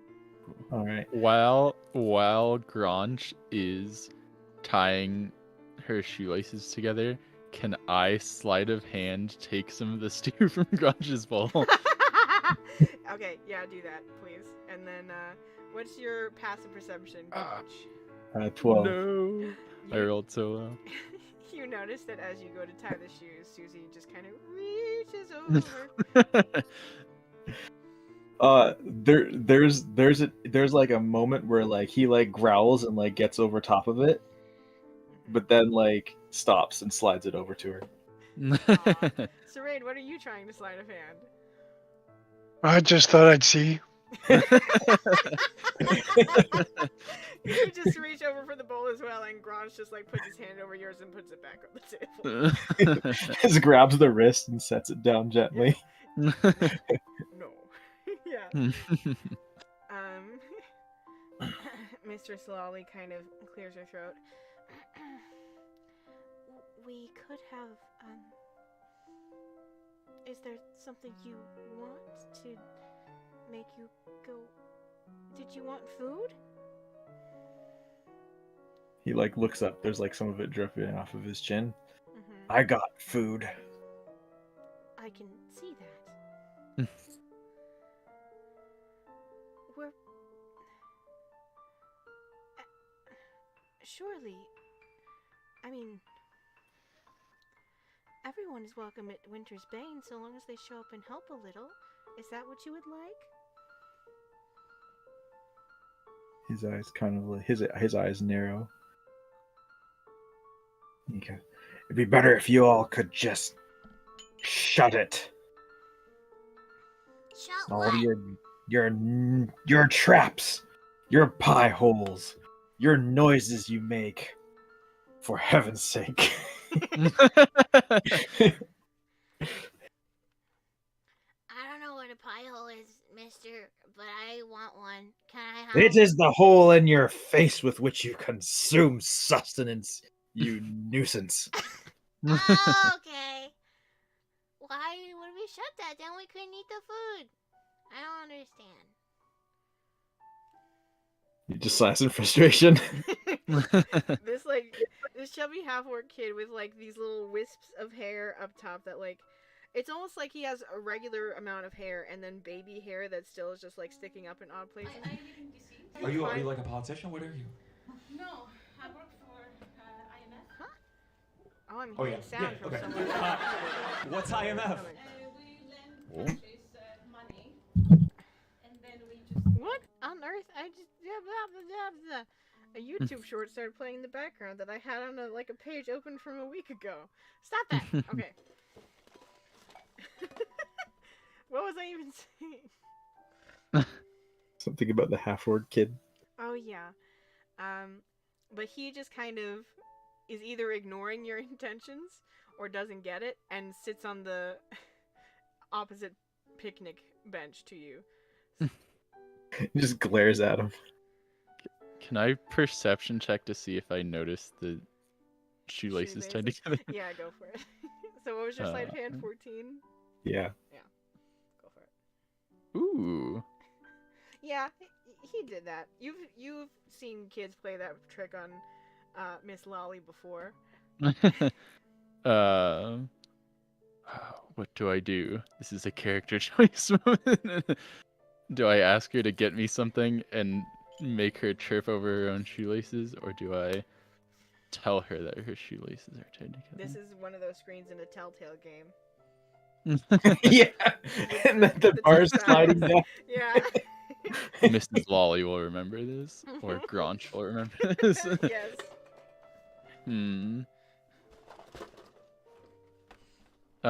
I will address Miss Lolly and say, Miss Lolly, could you get my my blanket from, or get a blanket for me from the house? I'm cold. Well, I don't really want to leave you kids. Surad, you'll keep an eye on them, right?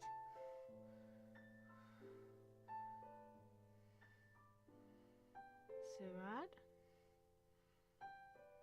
I'm sorry? You'll keep an eye on the kids while I get Lolly her blanket, right? Sure.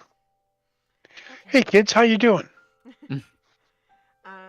Lolly, Mrs. Lolly, will start to turn around and immediately is going to have to make a dexterity save.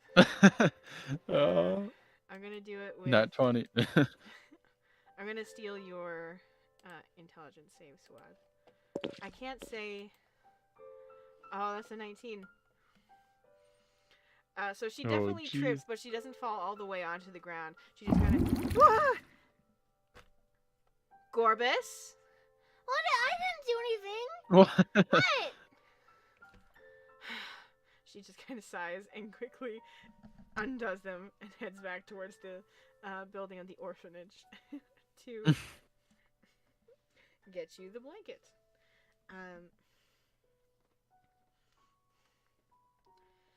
I will look over at Granch and I tried to get her to twip, but it didn't work. Can't win them all. Sometimes they don't fall.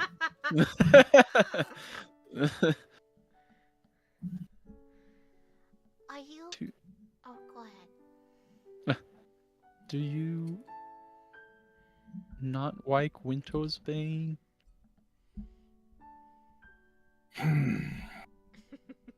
He like kind of like shivers a little bit. Mhm. He goes, "It is a detestable day. The gods are they ruined it."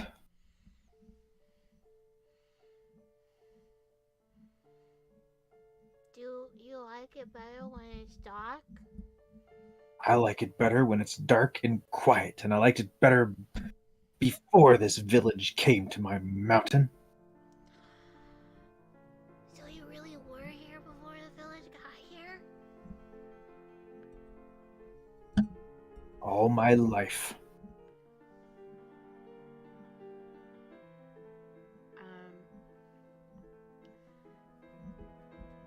Granch, will you roll a history check for me? Sure. History's a mystery. 7. We will fade for a brief moment to a picture of a slightly younger Granch up in the mountains when it was cold and peaceful and quiet.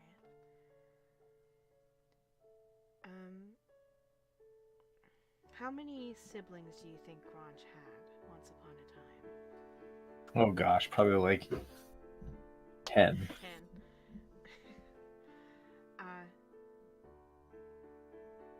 And Granch being something like the runt of the litter, there aren't many bugbears born green.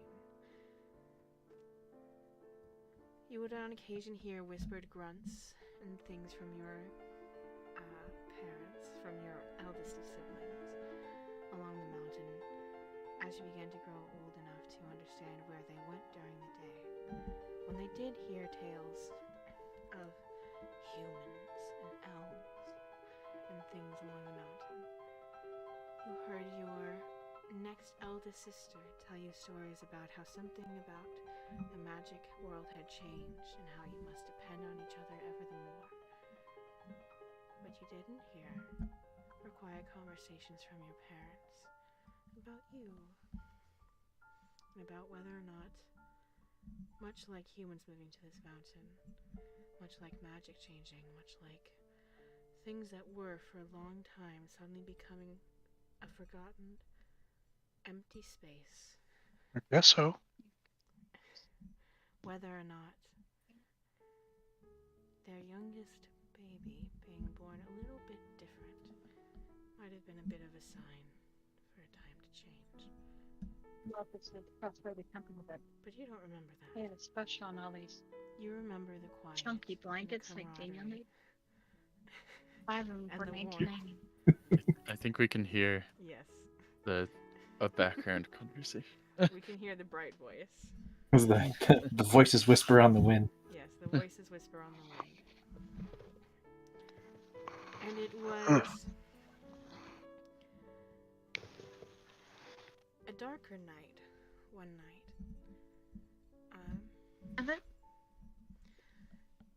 Maybe. When first it was your parents that left People were like, she and messed then up. seemed to return, then your eldest siblings who went after, He must have it. promising to find them. And then more and more. And for a period, even that was bearable, because the world was dark and cold and stormy with you. But then, one accursed day of one accursed year, the sun shone bright when it had no right to. And it was an insult. And it was the world making a fool of you. And then it was again and again and again.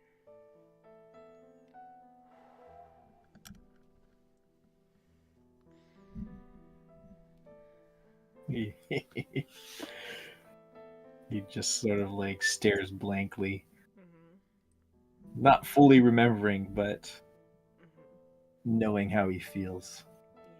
Yeah.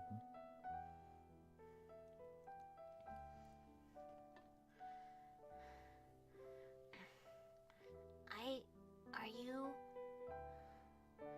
If you're real, does that mean the rest of the stories are real?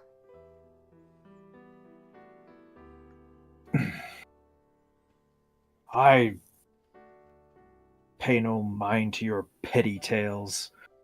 All you ever do is wail.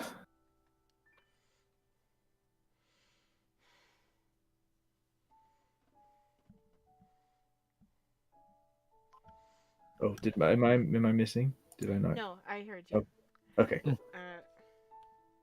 Something when you say that in Gorbis' expression changes, where from this like kind of playful pester, his face turns a little bit more as intense as it can be for a young child, and he just kind of stares at you and doesn't stop staring.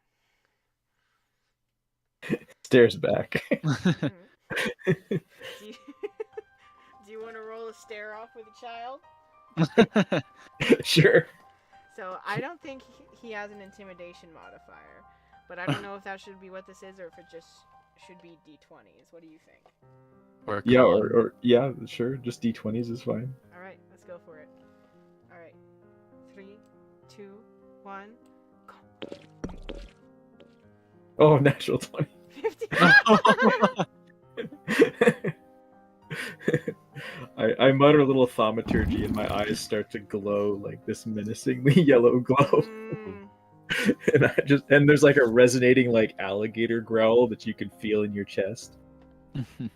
Gorbis seems to finally process some of the fear that you've been trying to make him feel this entire time, and he scampers away from the bench. I wonder how your toes taste as he runs away. He trips and runs and falls on his way back to the orphanage as Mrs. Lolly comes back out, holding a blanket. And you see that her arms are shaking a little bit as she gives it to you, Susie. Mm-hmm. Thank you. Of course.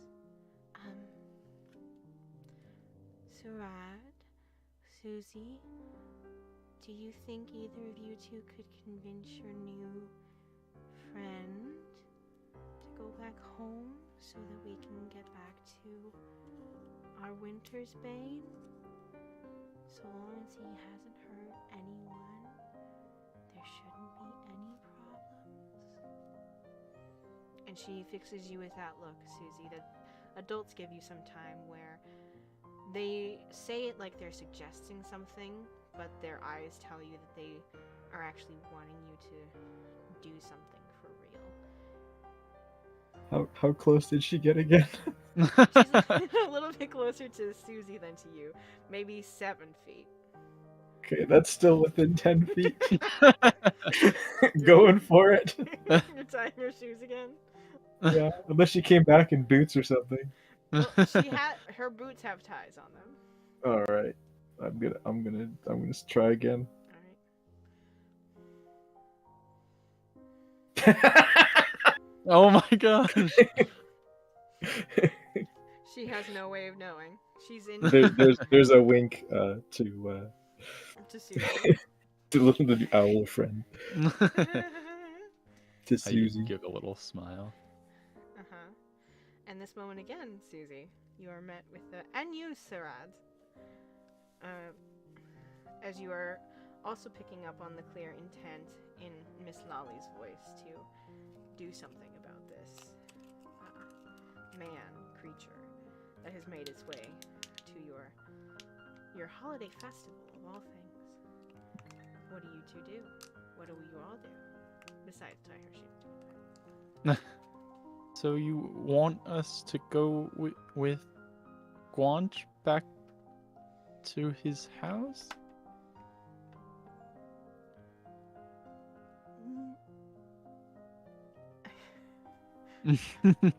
I'm clearly intentionally misinterpreting what she's saying. Roll a... And I probably have done this many times Yeah. too. I want to say, like, roll a charisma check. Ooh. Could it be deception? It could be, yeah, deception to see if you're truly pretending to misunderstand. Go for it. Okay. 18. 18.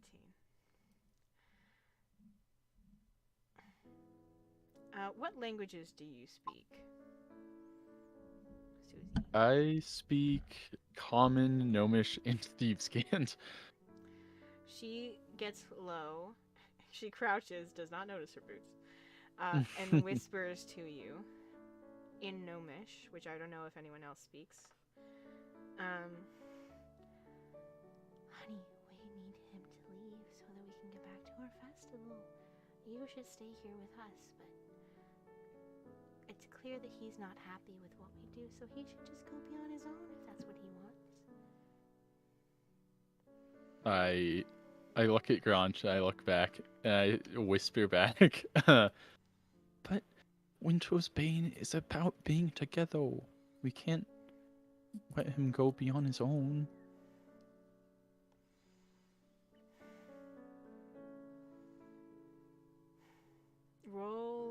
This time roll a persuasion check.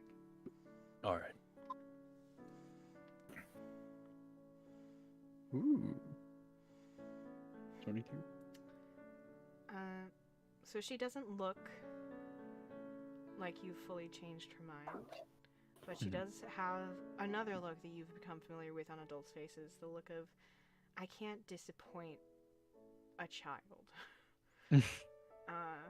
Which is a look that you've become increasingly familiar with over the short and dramatic course of your life.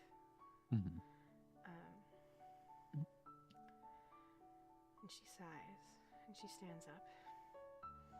And she fixes Granch, she fixes you with a stare. And without walking, she sits down on the same bench that Gorbis just left, but now opposite of Susie, leaving the tied shoes for when she next stands up. She clears her throat and says, well, you're going to have Winter's Bane one way or another, sir. So, either share the stew, or get on the move. And she reaches over to her adjacent table and pulls out a bowl and holds it out for you to pour the soup into. I stick my hand into it, grab a handful, and pour it into the bowl. Her nostrils are all the way flared. She takes it and politely sets it down.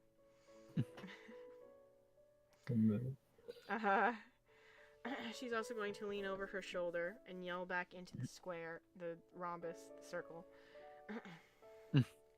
for anyone listening, and she goes, it seems we have an unexpected guest, but to those who are willing, there is still some food. And she says this, calling over her shoulder, but she is fixing you with a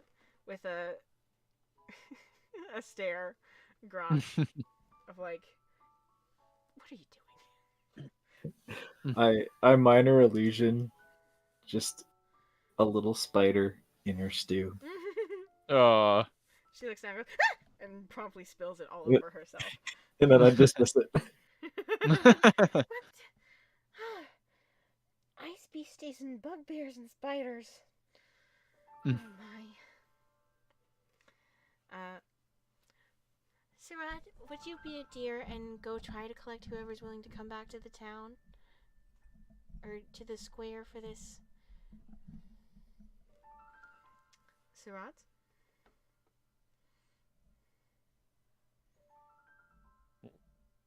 Are we losing? Dad, you there? I'm here. I didn't hear you say my name. Sorry. I said Sarad. I can't say it correctly or the same way, ever. Okay. Is that how you want me to pronounce it? How are you wanting me to pronounce it? Sarad, yeah. Sarad? Okay. Yeah. Okay, Sarad. Yes. Be Good and will be. perfect.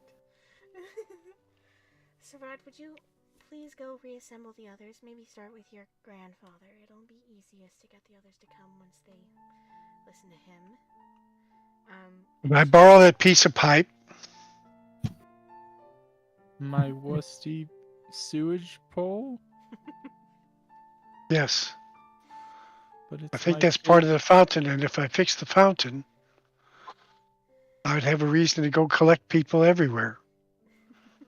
I scratch my chin.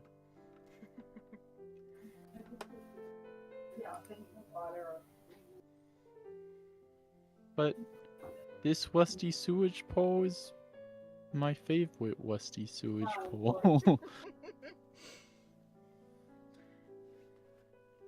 Well, okay. I'll go back. Oh, I don't have that transfer me that. What's that one I used to have that was I could speak real loud? Thaumaturgy. What is it? Thaumaturgy. Okay, I'm going to go speak as loud as I can and say, people, come back to the square. Come back to the rhombus. Come back to the fountain. I will say go It's ahead. winter's bane. All right. I will say go ahead and roll a quick perception check or not perception, persuasion check for me.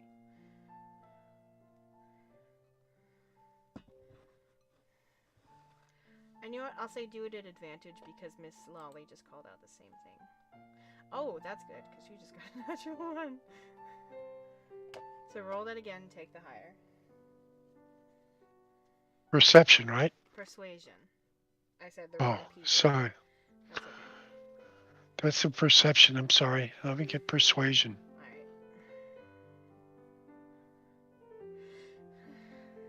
Alright. Oh, come on. Jeez. That's a 1 in 400 chance. I would say that maybe Granch farts really loud. Like Like kind of like drowning him out. Okay, noted.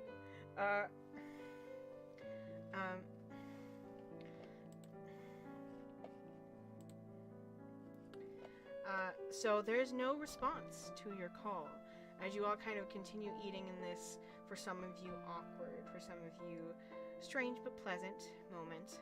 And a decent amount of time passes, like 20 minutes to half an hour passes, as you're trying to wait for other people. Are there any small attempts at conversation you try to start in this time, or are you just waiting and eating in comfortable silence? Well, I'm going to go back to the fountain and make it work like a fountain for a while. Wait. Before that, I say, Suad, maybe Gwant can help you with the fountain. You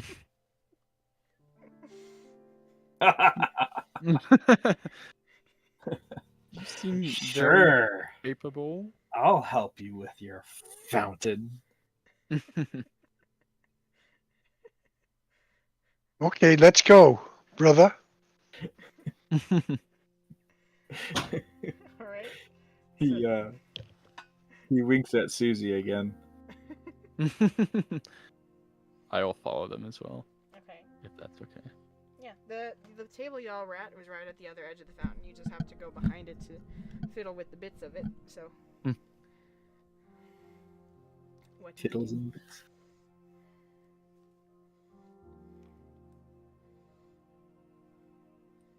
ask stupid questions. So is this a fountain for water?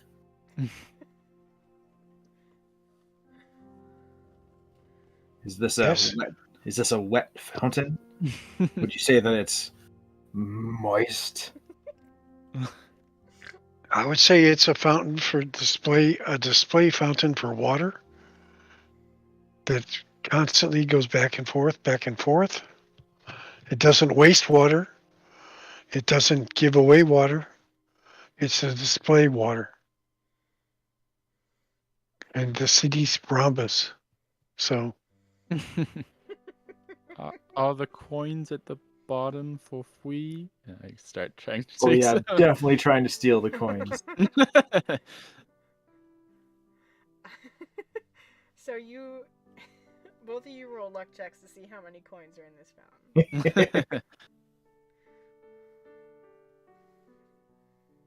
A 10, okay, and a 6. All right.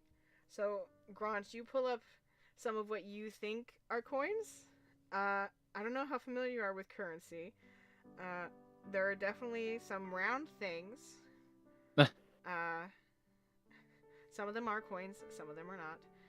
Susie, you start to look for coins, and as you do, you kind of sift through everything, and you know one thing, that coins are shiny, because when your parents used to look at coins before everything happened, they were shiny. And so you're kind of looking through all of these things.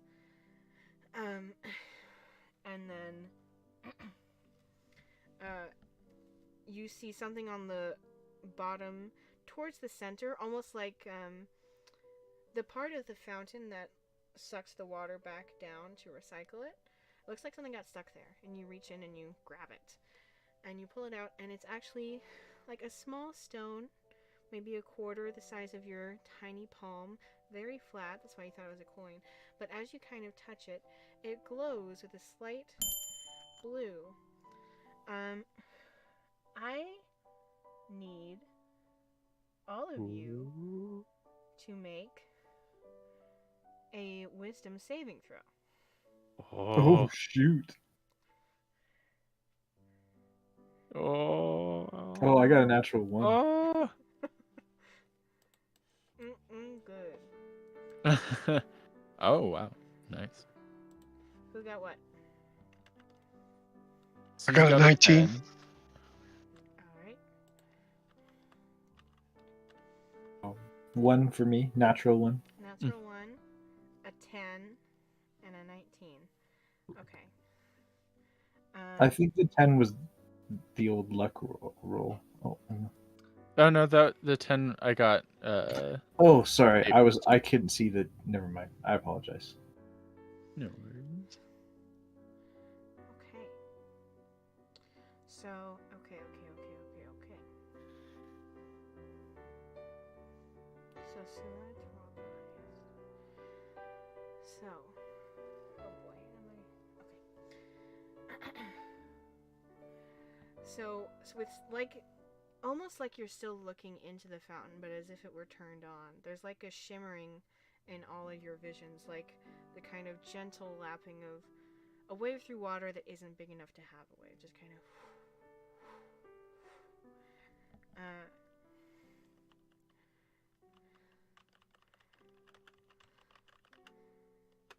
And suddenly, within a moment, you are transported to a wintry day that is not sunny. A wintry day that feels odd. It feels wrong. There are thick, overclouded skies above, and every few moments there's a crashes of thunder in the distance. And all the buildings that were known once upon a time in your world, or in your time. As the town, the only one that's left standing is the building that, Susie, you think of as the orphanage, but it's the orphanage before it was broken, before it was repaired.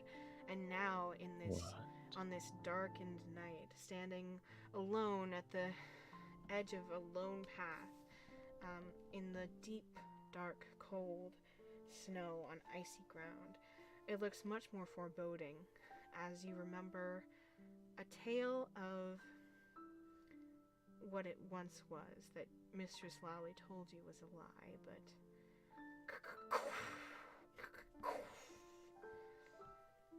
and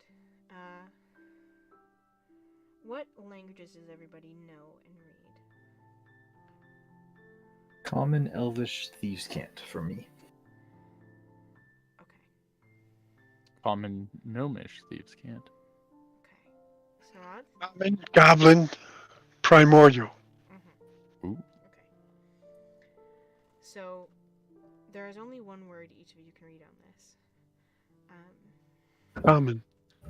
Yes, there is a larger text in a language that none of you recognize, but there is written in common on a smaller sign, a wooden one that's halfway rotted and frozen to the ground, maybe 10 feet away, that says,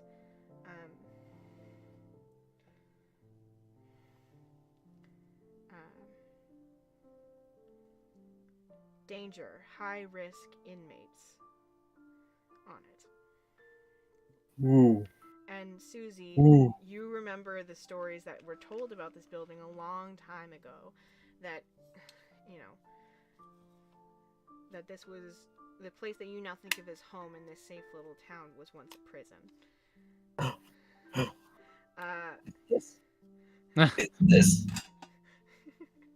This. I don't know. Oh, I'm freaking out. Okay. Do you all do anything? You still have, Susie, you still have in your hand what a moment ago was the stone, what now appears to be a small piece of dull silver that like glints whenever the lightning flashes.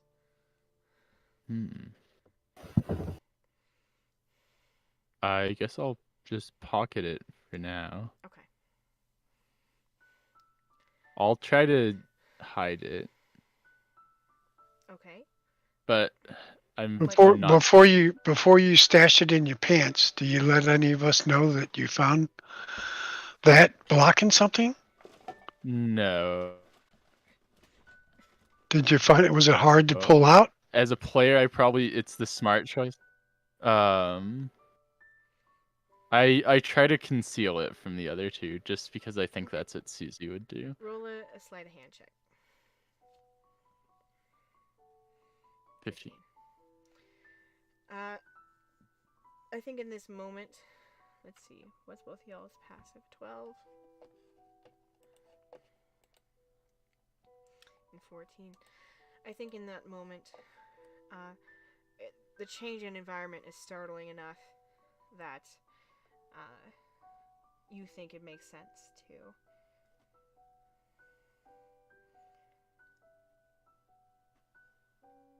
let it go. There's more than enough here to keep you occupied because of a few things.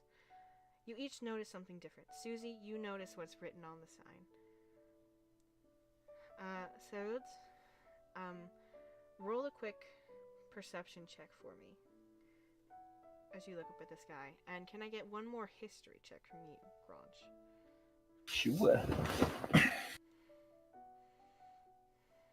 So, what did you say it was? Was it easy taking out of the fountain, or was it like it was stuck in the fountain, or being sucked into the fountain, or It was easy to take out of the fountain. Susie, was it just laying on the ground on the bottom? Yeah. Ooh. Okay, so Grange, I got a 19. Sured, roll perception for me.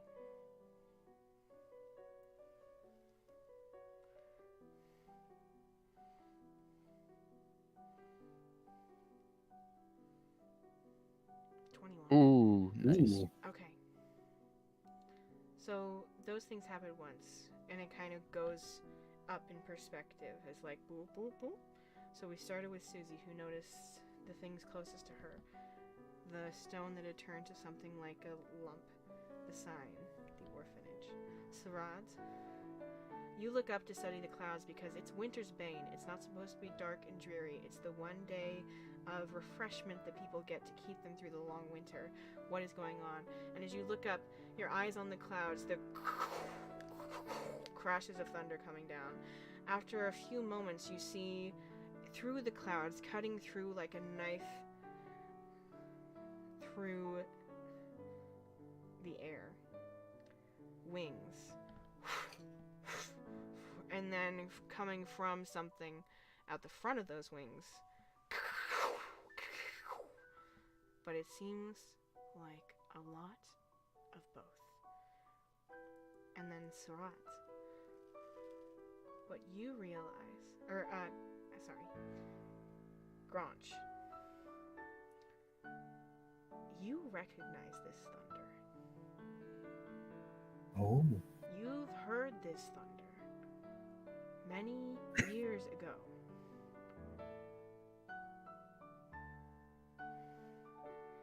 And you know this night. You knew this night many years ago. This was the first night that your parents set off. Somewhere in these mountains. Somewhere up above. Because the other people had already started to come. That's why the building's there, but it's not too late. It was this night. They might be here. Are there buildings nearby? Just the penitentiary. That was the only building that was this old. Okay. The rest of it's just mountain. Is it like abandoned or? From this angle on the outside, you can't tell. Well, the penitentiary is in City Rhombus? It seems to be just like the orphanage is now. It seemed to be that the town rhombus that was constructed around it later was originally just the end of a path that led to this lone building. Which sort of makes sense the more that you look at it. This is not a place someone would build a town unless there was something to build off of. It's, especially now, dark and dreary and dangerous and isolated. Launch is going to run towards the penitentiary and try to climb up the side to get a better vantage point. Okay, awesome. Roll an athletics check for me. Are you two following him? Yes, but I'm flying. Just... See, the good thing about having my sound thing off is I can make way more noises now. Yay. The bad thing is I can make way more noises now. Okay, 21. Beautiful.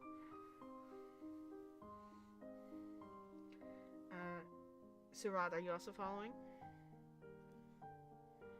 Yes. Alright. So, Granch begins to just kind of like... Bane. Going on. Dang it, I wanted this to be a one-shot. I really did. Okay. Granch starts pounding through the snow and eventually gets to the building and just kind of is able to scale it. Susie follows after, just flying.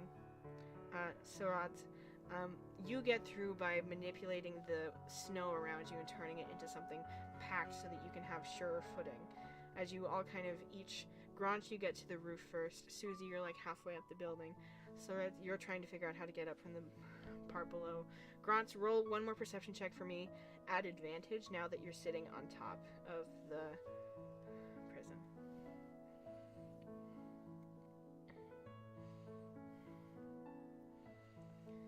$11. Without the extra buildings here that are there when you are grown, it is easier to see the path up the mountain to where your family's cave that became your cave once was. Though the rest of the weather, the clouds, the rain, wind, the lightning, makes it harder to tell if you could see any specific or familiar shapes. But you are certain, to your bugbear bones, that this is the night. And the reason that you do not fully continue looking is that another crash of thunder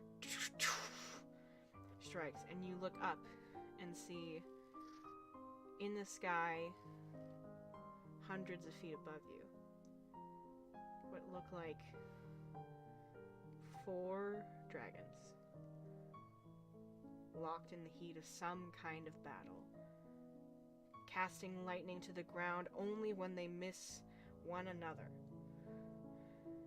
And you do not understand. And that's where I think we're going to end tonight's session. Oh, what's going on? I wanted it to be a one-shot.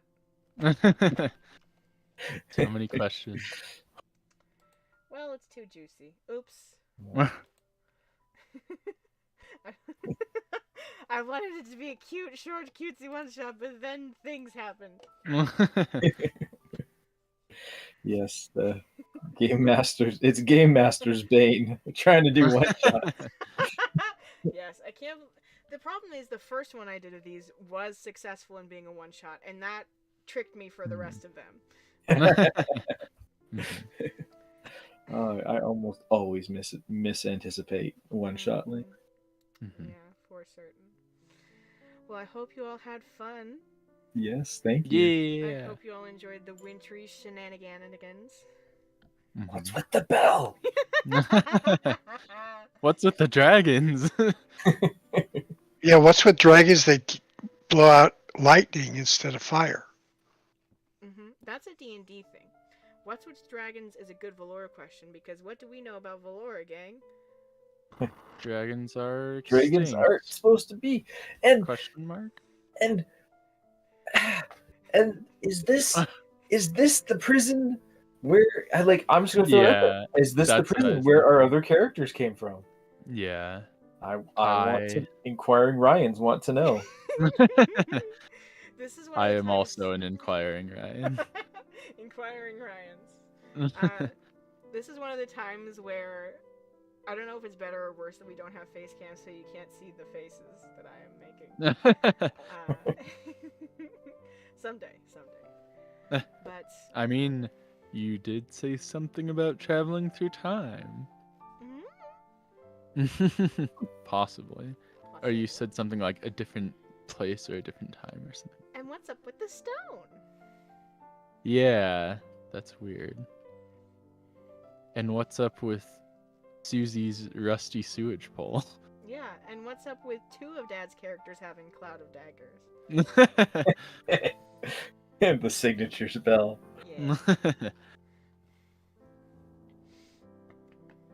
I'm still waiting for the chance to grapple someone with Rendor and shove them into a cloud of daggers. Oh. It'll happen. I'm still waiting for that combo. It'll happen. I have to... Anyway, you don't need to... When to speed run and when to linger? These are the questions I ask myself, and I almost always settle on linger. But we played in the same city for a year. I hope you all Good had old fun. Portwind. Good old Portwind. That mess. It was a fun mess. Yeah, But it was a mess. No, I'm kidding. Alright, well, I hope you all had fun on this wintry night. Yeah, thank you. Yeah. Thank you. Thank you for playing. Do we all want to do our very special sign-off? Since we're actually live streaming successfully, because I think we did it. We did the thing. Yeah. Yeah. Alright. Who would like to count us down? I can do it. Okay. In 5, 4, 3, 2, 1.